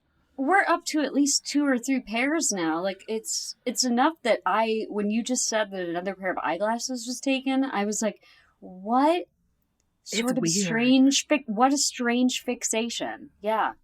Yeah, exactly. But then also a denim purse was stolen, and both of these items were taken out of the Kiowa site. Wow. So everyone was just wanting to come together, Mm-hmm. get this solved as quickly as they possibly can. At least almost everyone. So the governor of Oklahoma at the time, he wanted to call in the National Guard. He wanted extra help on this case. He wanted as many eyes as possible. But the Sheriff Weaver, didn't allow it. What? I don't know why. That will not make sense to me. I feel like No. this is the type of case where it's like, bring as many people who are experts in investigation in as possible. Yeah, But for if some reason, not- he said no. If not now, when? If not now, Exactly. when? Like, And one thing that absolutely. he did was he chose to set up a hotline, which I agree with. I think a hotline is Mhm. fine. Yeah. But his hopes in this hotline were that the killer might call in and actually confess. And, well, that's not an unheard of thing at all. Yeah. No, but also I think that, like, you could have done both. Yeah, that's a slim kind of notion to go on and to say, oh, we don't need the National Guard because we set up a hotline. Like, what? Yeah, I will give him some credit in the future here because I don't think he is a bad sheriff. But I do think he should have brought in the National Guard. Right, you could have done, just like you just said, you could have done both. Exactly. You could have done both. And so this is some information that potentially actually could have come in through this hotline. I'm not entirely sure. I never saw it stated how this information came to light. But police were talking to 5 boys that were from that boys' camp that was 3 miles from Camp Scott. Mm-hmm. And these boys had said that there was a teenager who just kind of showed up at their camp one day. And they described him as pale and kind of scrawny. And apparently he came in, had a meal with all the other boys, didn't say a word, was just silent the whole time. But then later that day, he stole an axe, a hunting knife, and some food and just left. Like, no one knows where he went. No one knows who he was. Yeah. And this lead ended up not going anywhere. No one still to this day really knows who this Wow. kid was. Right. But that's such a bizarre occurrence after Mm-hmm. all of this had happened. Yeah. Yeah. That's, I mean, worth interviewing, worth hearing, but Exactly. also it sounds like I'm not surprised that this lead may not have gone anywhere because it sounds like it doesn't really fit the profile of who they were Hmm. looking for. I agree. But it's like, as you said, it's something that you do Mhm. need to follow up on. If they Yeah. didn't, I would have been more Yeah. upset with some of this Yeah. investigation. Absolutely. Yeah, yeah. But they took the statement, they pursued it to its what sounds like its end, but who knows? It is bizarre, like you said. Yeah, we still don't know who the boy was. Like, he could have been a runaway. He could have Hmm. been escaping something that was just completely different. Like, we Yeah. don't know. Hopefully he's fine. Yeah. But the next lead that was discovered was because of the rope and the tape that was found at the scene. They Hmm. actually determined that both of these items came from a nearby ranch owner named Jack Schroff. Hmm. And he had multiple items stolen from his ranch, which included the rope and the tape. And investigators had discovered that there was a fire at a pond that is on his property that Schroff says he didn't light himself. Oh. So that's something weird. And it was very quick that the police actually had the ability to check his alibi. He was out of town when the murders Hmm. happened. Okay, So so it he's out by seemed pretty apparent early on that he had no involvement and he was telling the truth about these items being stolen and not lighting this fire. now. Hmm. But and at the same time, he also said, I'll sit down for a polygraph. Like, I have no issue. Do what you need to Right. do to clear Okay. me to look at somebody else, essentially. Right. Right. He was like, But because yeah, stuff was stolen. Like, I there's feel like I somebody would here. be the same way, even though, like, I don't think I would ever take a polygraph. I feel Yeah. like as long as I have, like, I would also be a person to lawyer up quickly. But Absolutely. I'd be like, I have an alibi, but also I'm going to call a lawyer. exactly. And I would want to, like, tell a lawyer, like, I had nothing to do with this. Please let me tell them everything. And then hopefully they'll allow me. But Absolutely. regardless, before they were able to, like, document him being fully cleared and they were still checking his alibi, the papers ran with this. And they actually labeled him, quote unquote, No. a slayer in a headline. Oh my gosh. So obviously these papers needed to print a retraction after he was cleared. But Yeah. it seemed like the papers wanted to blame anyone and everyone for this because, like, it's tragic. Yeah. But they were kind of what we were talking about earlier with nature explanations versus somebody did this, they need to be held accountable. The papers were running with that second mindset. Mhm. So at this point, it really seemed like they were running out of suspects. And this is where Sheriff Weaver kind of steps back up and redeems himself from denying the National Guard from coming into this case. Mhm. He brought forward another suspect, Gene Leroy Hart. And Hart was known in the area and he was a wanted fugitive. He had escaped from prison 4 years earlier and was still on the run. Wow. And he was in prison because in 1966, he was convicted of attempted murder of 2 young women in Locust Grove, the same town as Camp Scott. Wow. He had kidnapped these 2 teenagers. Well, they were like late teens, early 20s.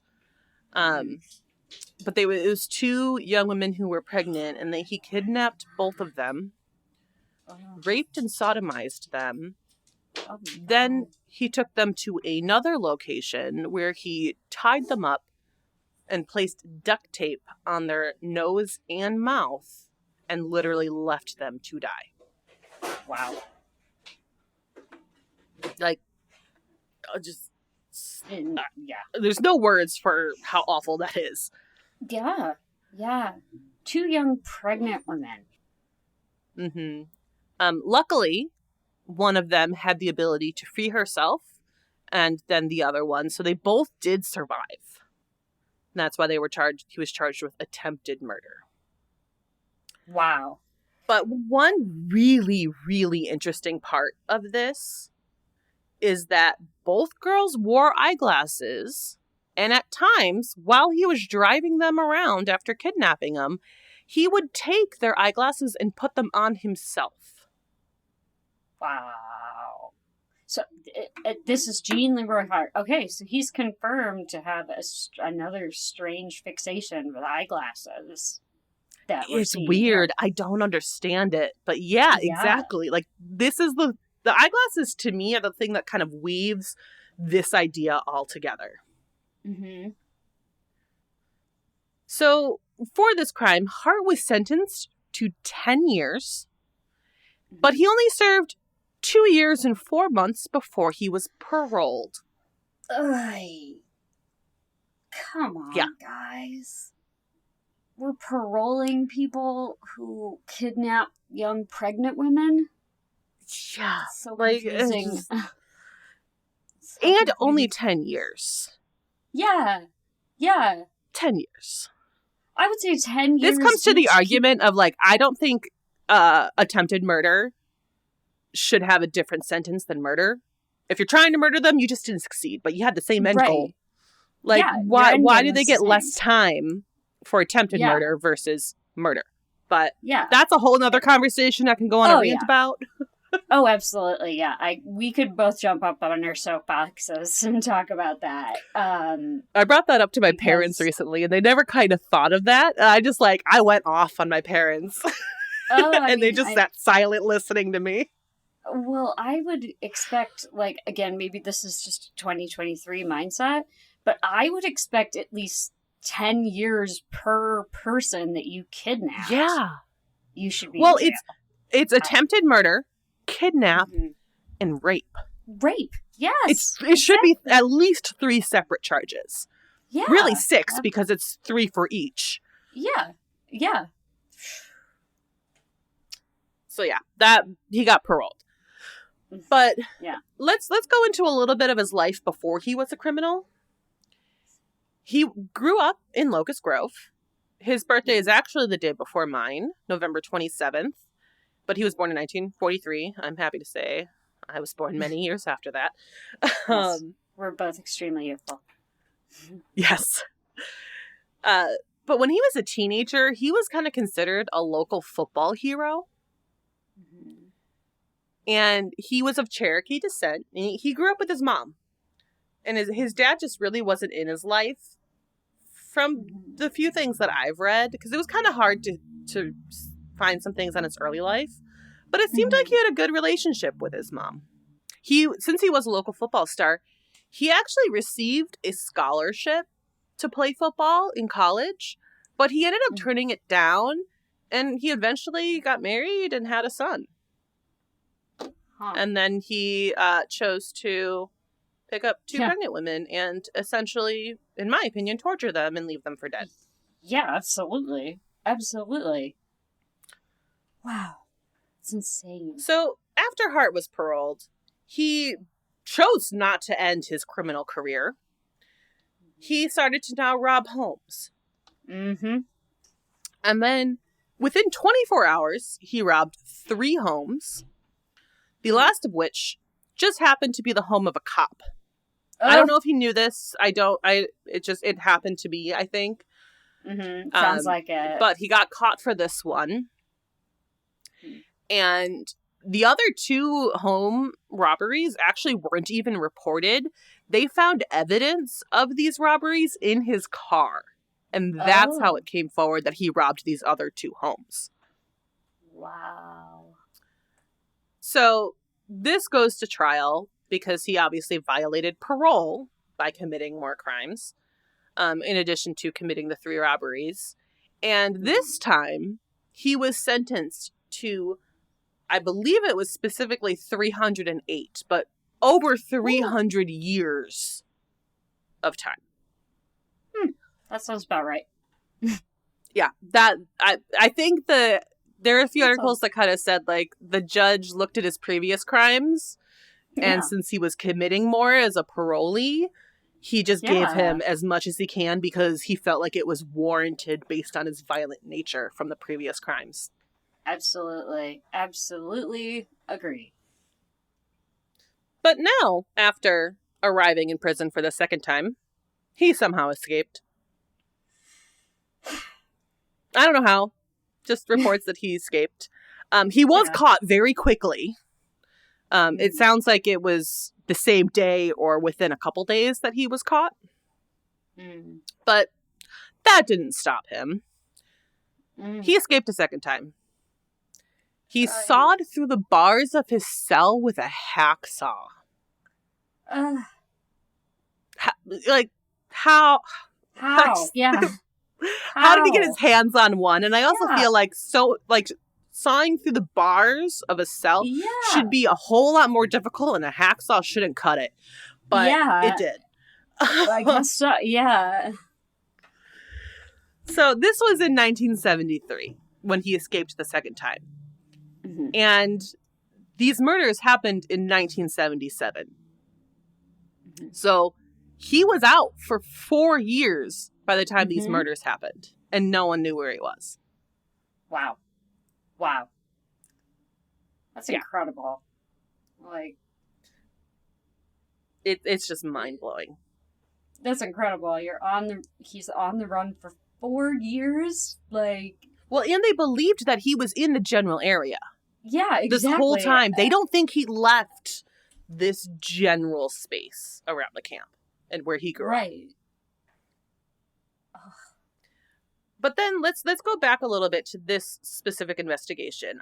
On June 22nd, 10 days after the first day of camp, two brothers were hunting and they found this kind of cave cellar type of place. It's technically a cellar, but it looks like a cave. It was built Mhm. into the edge of this hill. Mm-hmm. And it was about a mile from Camp Scott. And it turns out this cellar was also on the edge of Hart's mother's property. So he grew up 1 mile from Camp Scott. Wow. Yeah.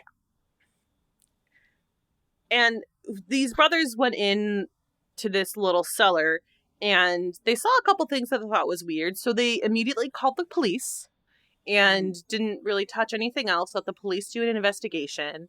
And some of the things that they found inside of this cellar were some photos, a flashlight cover. I'm assuming that means kind of like the bag a flashlight might come in when you buy it.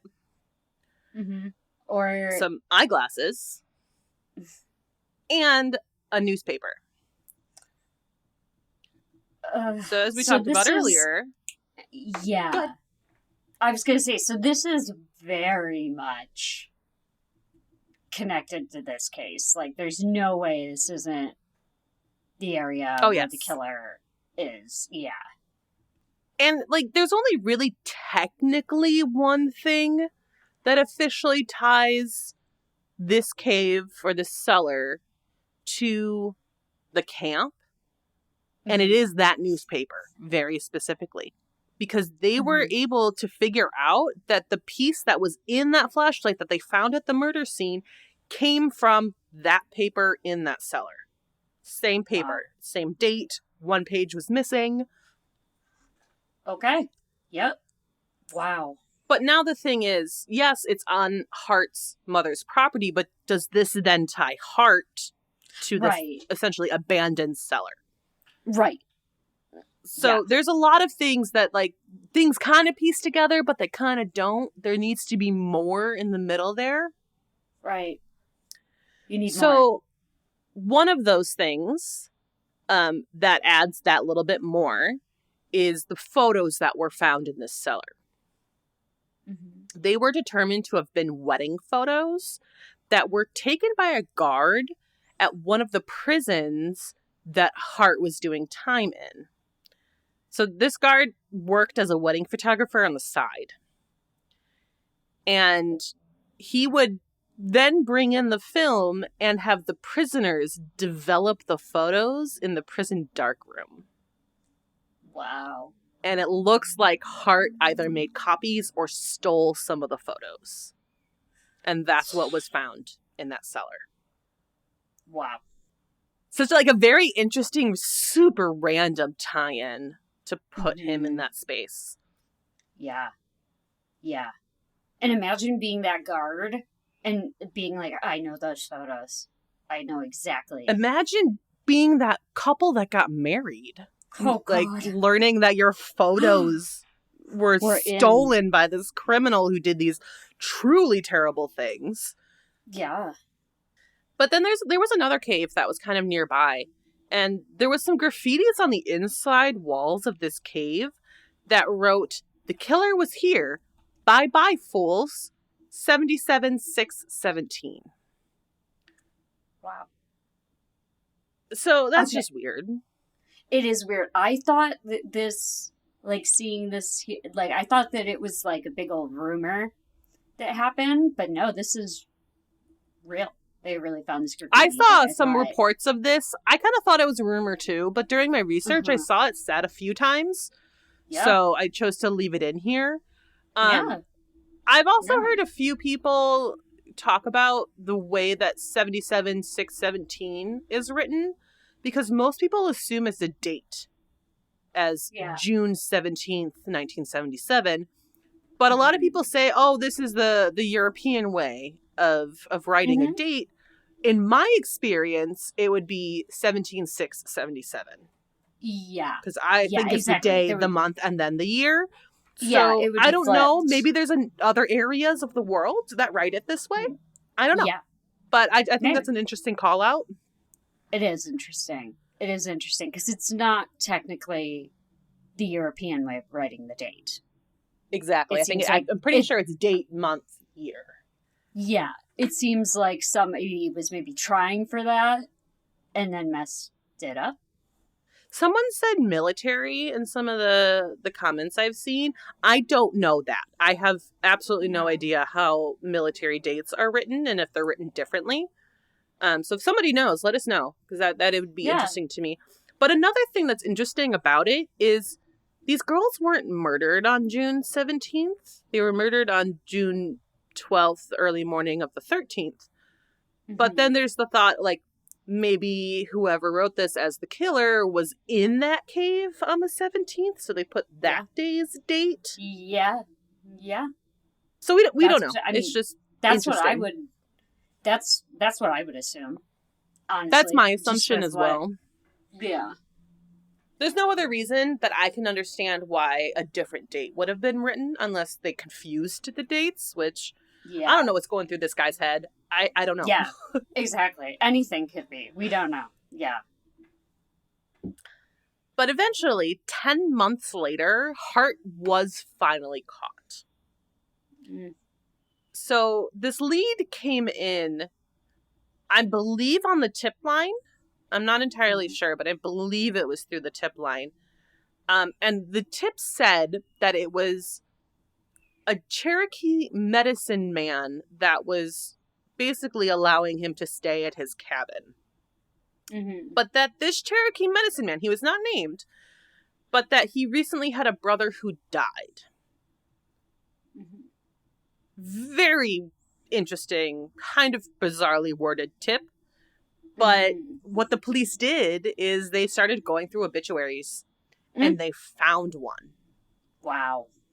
I'm not going to name his name because I don't know if he was willingly allowing Hart to stay there or if he kind of didn't know. I did find his name in reports. If you watch the documentary, it will tell you. But he's not really relevant to this case. All that we need to know is that that's where Hart was found. So obviously he was charged with these murders. I think that there's enough evidence to determine that that's it was him at fault. But it was a little bit of time. It was almost a year before this went to trial. It sounds like this trial was pretty rough. And there were some articles that really gave a couple sentence breakdown of this trial. So I tried to like piece together a lot. But it doesn't sound good. I don't know if he got a public defender or he hired his own lawyers, but either way, they were good. And they argued that the evidence was circumstantial, and that part, like some of the evidence being circumstantial, led to the other evidence being discredited. And so they said that some of the duct tape that was used did not actually belong or lead to Hart. And remember, this is 1978 at this point that this is happening. Testing is not what it is nowadays. So I don't think they had the ability to test that as conclusively as we could now. And since the police couldn't prove that he had it in his possession, that's something that kind of just fell through the cracks in this trial. And they also made a lot of really strong allegations about racial profiling because Hart was Cherokee Native American. And there was a lot of worry before he was even identified as a suspect that it would be a Native that would be at fault for these crimes. And that created a lot of news, a lot of backlash in the news. So that was definitely something that was brought up a lot during trial. And then one of the other big things is that when Hart escaped prison for the second time, Sheriff Warren was the sheriff when he escaped. So there's kind of the belief that Sheriff Warren had something extra out for him because he wanted him back in prison since he kind of escaped on his watch. Because Sheriff Warren was the one who brought him up as a suspect. Exactly. So, yeah. So lastly was the semen that was found at the scene. DNA testing was not even close to its infancy yet at this point. And one thing that was known was that Hart actually had a vasectomy and he wouldn't have produced semen. So that is something that where it's like, okay, well, semen was found at the scene. It obviously couldn't have been Hart. But nowadays we very much well know that vasectomies can be reversed. They can revert back to their natural state. Like it's not necessarily that's it. There's no way ever possibly in the future that he'd be able to produce semen. Right. And I mean, they have two different sets of footprints. Well, during the investigation, I actually forgot to mention this earlier. I believe it was the sneaker proved to be one of the investigators. And it was just because the scene wasn't super well secured. Secured from the very beginning. Thank you for reminding me. I did forget to mention that earlier. Okay, no, I was just still on the thing like, well, it could have been him and another person who could. Yeah, they did determine it was like if one person was involved in this because of that. I believe at one point, I didn't mention it earlier either, partial handprint was found in the tent as well, and that was another investigator. So there were a couple things that clearly weren't like cleaned up nicely and taken care of during the investigation. Yeah, poorly secured. Well, that also leads to more doubt during his trial. Yes, exactly. This really kind of stuck with the jury, and they acquitted him. So this doesn't mean that he's a free man, because he still escaped from prison from a 300-plus year sentence. But he was not officially held accountable for these murders. And so he goes back to prison. But then on June 4th, 1979, about a year after that arrest, he died of a heart attack at age 35. Apparently he was just on the prison yard working out, lifting some weights and running, and he dropped dead of a heart attack. I don't know if I like that. I'm not sure if you read my next sentence in my script here, and it's like, obviously, we're really happy that he's not around and he can't do this to anybody else. But he didn't be held accountable for his truly horrific crimes. He was barely in prison for that first crime. And then he escaped from prison and then died within a year.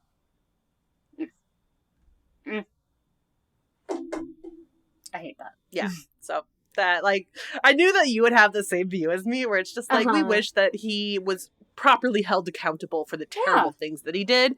But I'm also relieved that no one else will be hurt by him. Absolutely. He was clearly a violent and horrible person, regardless of whether or not he was acquitted of this, which the evidence is circumstantial. It is a tough one to prove. But he was clearly an awful, awful, awful man. Yes. And farther into more of modern day time at this point, in 2019, just a few years ago, the DNA was tested again. Well, maybe probably for the first time. In 2022, they announced that results had come back from this DNA testing and that it was determined that Hart was likely the murderer. And the way that it's worded is pretty interesting. They say that they can't technically close the case because the DNA testing was not fully conclusive, but this testing had the ability to rule out other potential suspects, but it didn't have the ability to rule out Hart. So, like, basically anyone else they had the potential of considering since 1977, it's like, okay, not them. We can conclusively say that. But it wasn't enough of a, like, perfect match for Hart, but it did not rule him out like it did the others. So I think a lot of people really do believe that, yes, it was Hart.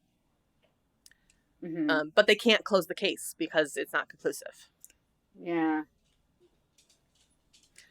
So there's only a little bit left here. I know we've been recording for a very long time, but there's one other really big thing I do want to talk about here. And we're going to backtrack a little bit back to 1977 again, when Lori and Denise's parents, they chose to sue Magic Empire Girl Scout Council, claiming negligence on Magic Empire Girl Scout Council, because they're the ones who ran Camp Scott. They said that they didn't provide adequate safety measures or supervision for their children. And in their claim, they made it very clear that this was not in relation to the Girl Scout organization. This was specifically to that company itself, because they ran that specific camp. And in this lawsuit, they were asking for $3 million. And unfortunately, this went on for years. Oh, God. By 1979, $500,000 was added to the lawsuit to make it $3.5 million. And many people who worked at the camp, including law enforcement, testified on behalf of the victims' families. But unfortunately, in spring of 1985, almost 10 years after this lawsuit was filed, the jury ruled in favor of the Magic Empire Girl Scout Council. So the families didn't get anything from this lawsuit. That doesn't make any sense to me. I saw a lot of news clippings from this. There's a website, girlscoutmurders.com, which is where I got a lot of my information for this case. But they actually had photos of news clippings, which is kind of what I read to get this information. So I'm interested to see more of an explanation than a short blurb article about why they didn't win this case. But it really does make me think back to my time at camp, because it was operating essentially the same way. If the families of the victims won, the camp that I went to probably would have been completely different than it was. Yeah. And I will say, I never felt unsafe at my camp, ever. But also, we're all, like, even thinking back to the early 2000s to 2023 now, mindsets were so different when it comes to crime and danger at that point. Mm-hmm. So Yeah. I don't, it's hard to put like a specific explanation to it, because I think today, if a girl were to go to Girl Scout camp today, it'd probably be very different than when I went 20 years ago. Yeah. So just now to the conclusion of 2023, I have a strong assumption that Hart was the murderer, even though it's not proven. I think most people are on this same page. But I also really kind of think this case will never be fully closed unless there's a different way to test the evidence, because we're not going to find any new evidence now. Right. But yeah, if there's a new way in the future to test things to make it more conclusive, I think that's the only possibility this case will ever be officially closed. Yeah. Because right now it's just, well, we can't rule him out. And that's significant in itself. But it's still just, we can't rule him out. Not like he did it. And like going back and really kind of thinking about all of this and thinking about my time at camp, I wanted to make a phone call to my mom just to see if she can help refresh my memory on anything, if there was anything I forgot that she could kind of jump in on. And she didn't know about this case at all. Oh, wow. And when I started to like very briefly explain it, she's like, I never would have sent you to camp if I had known this. I'm like, I get it. We mentioned this earlier. Like, I get parents wanting to be protective and take their kid home if they don't want to be there, or tell them that they don't have to go. And I've listened to a lot of other podcasts that have said that same thing. And I kind of just want to put my own little 2 cents here in at the end. I'm so glad my mom sent me to camp. I had so much fun. And like I said, I get it. You want to protect your children. I think things nowadays, 2023, are completely different than they were when I was a kid. And especially back down to 1977. But I had so much fun. And I think that this was so unlikely and such a rare occurrence that it, like, obviously it should be thought about. Safety should always be thought about. But it's, you can't necessarily use that as an excuse of, yes, that is an actual common risk if my kids go to camp. And so, like, I think that, like, any parent sending their kid to camp should look into what safety measures there are. And I hope that there are some changes when it comes to the age of the counselors and that sort of stuff. Yeah. Because my counselors, they were young. They were 15, 16 years old from my memory. But I don't think a kid should be denied camp if they really want to go. Like, I just hope that there are better safety measures. Yeah, absolutely. But that's all I got. Do you have any thoughts?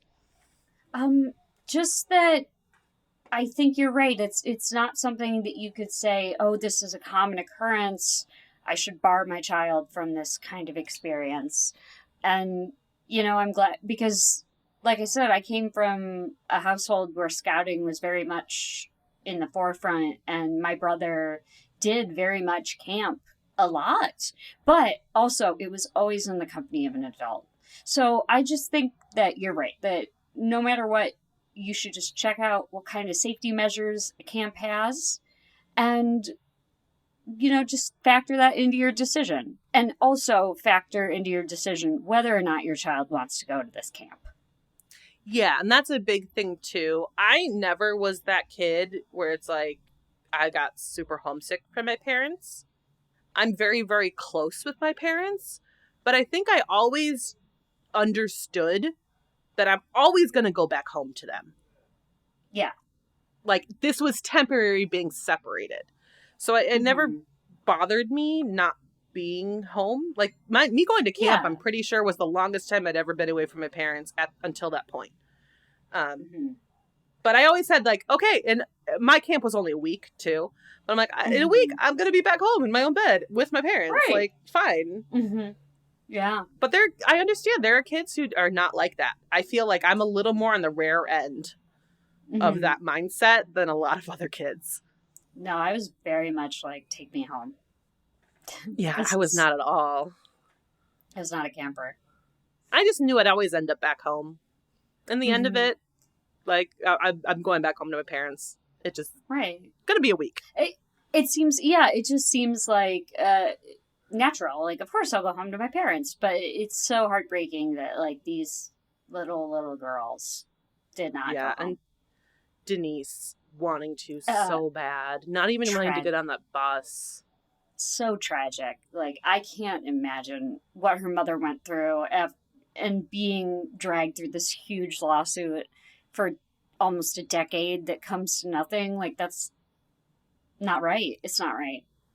Yeah, I didn't put it in here just because this is already such a long episode, but I'll say it here. If people are still listening, here you go. Here's another little thing. But it adds to the tragedy.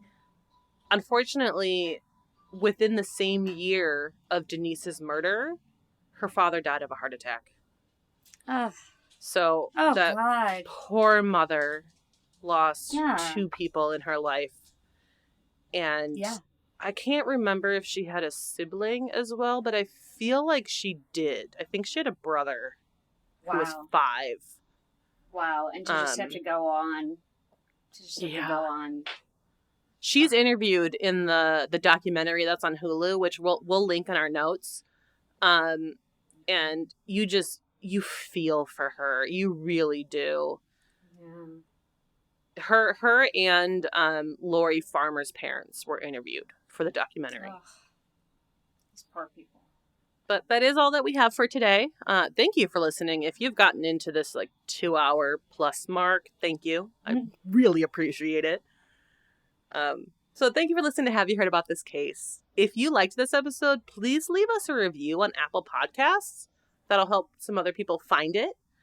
And then you can like us on Instagram at Have You Heard About This Case Pod, or on TikTok at HYHATC. And lastly, you can also email us at haveyouheardaboutThisCase@gmail.com. Thank you, and we'll talk to you later. Bye.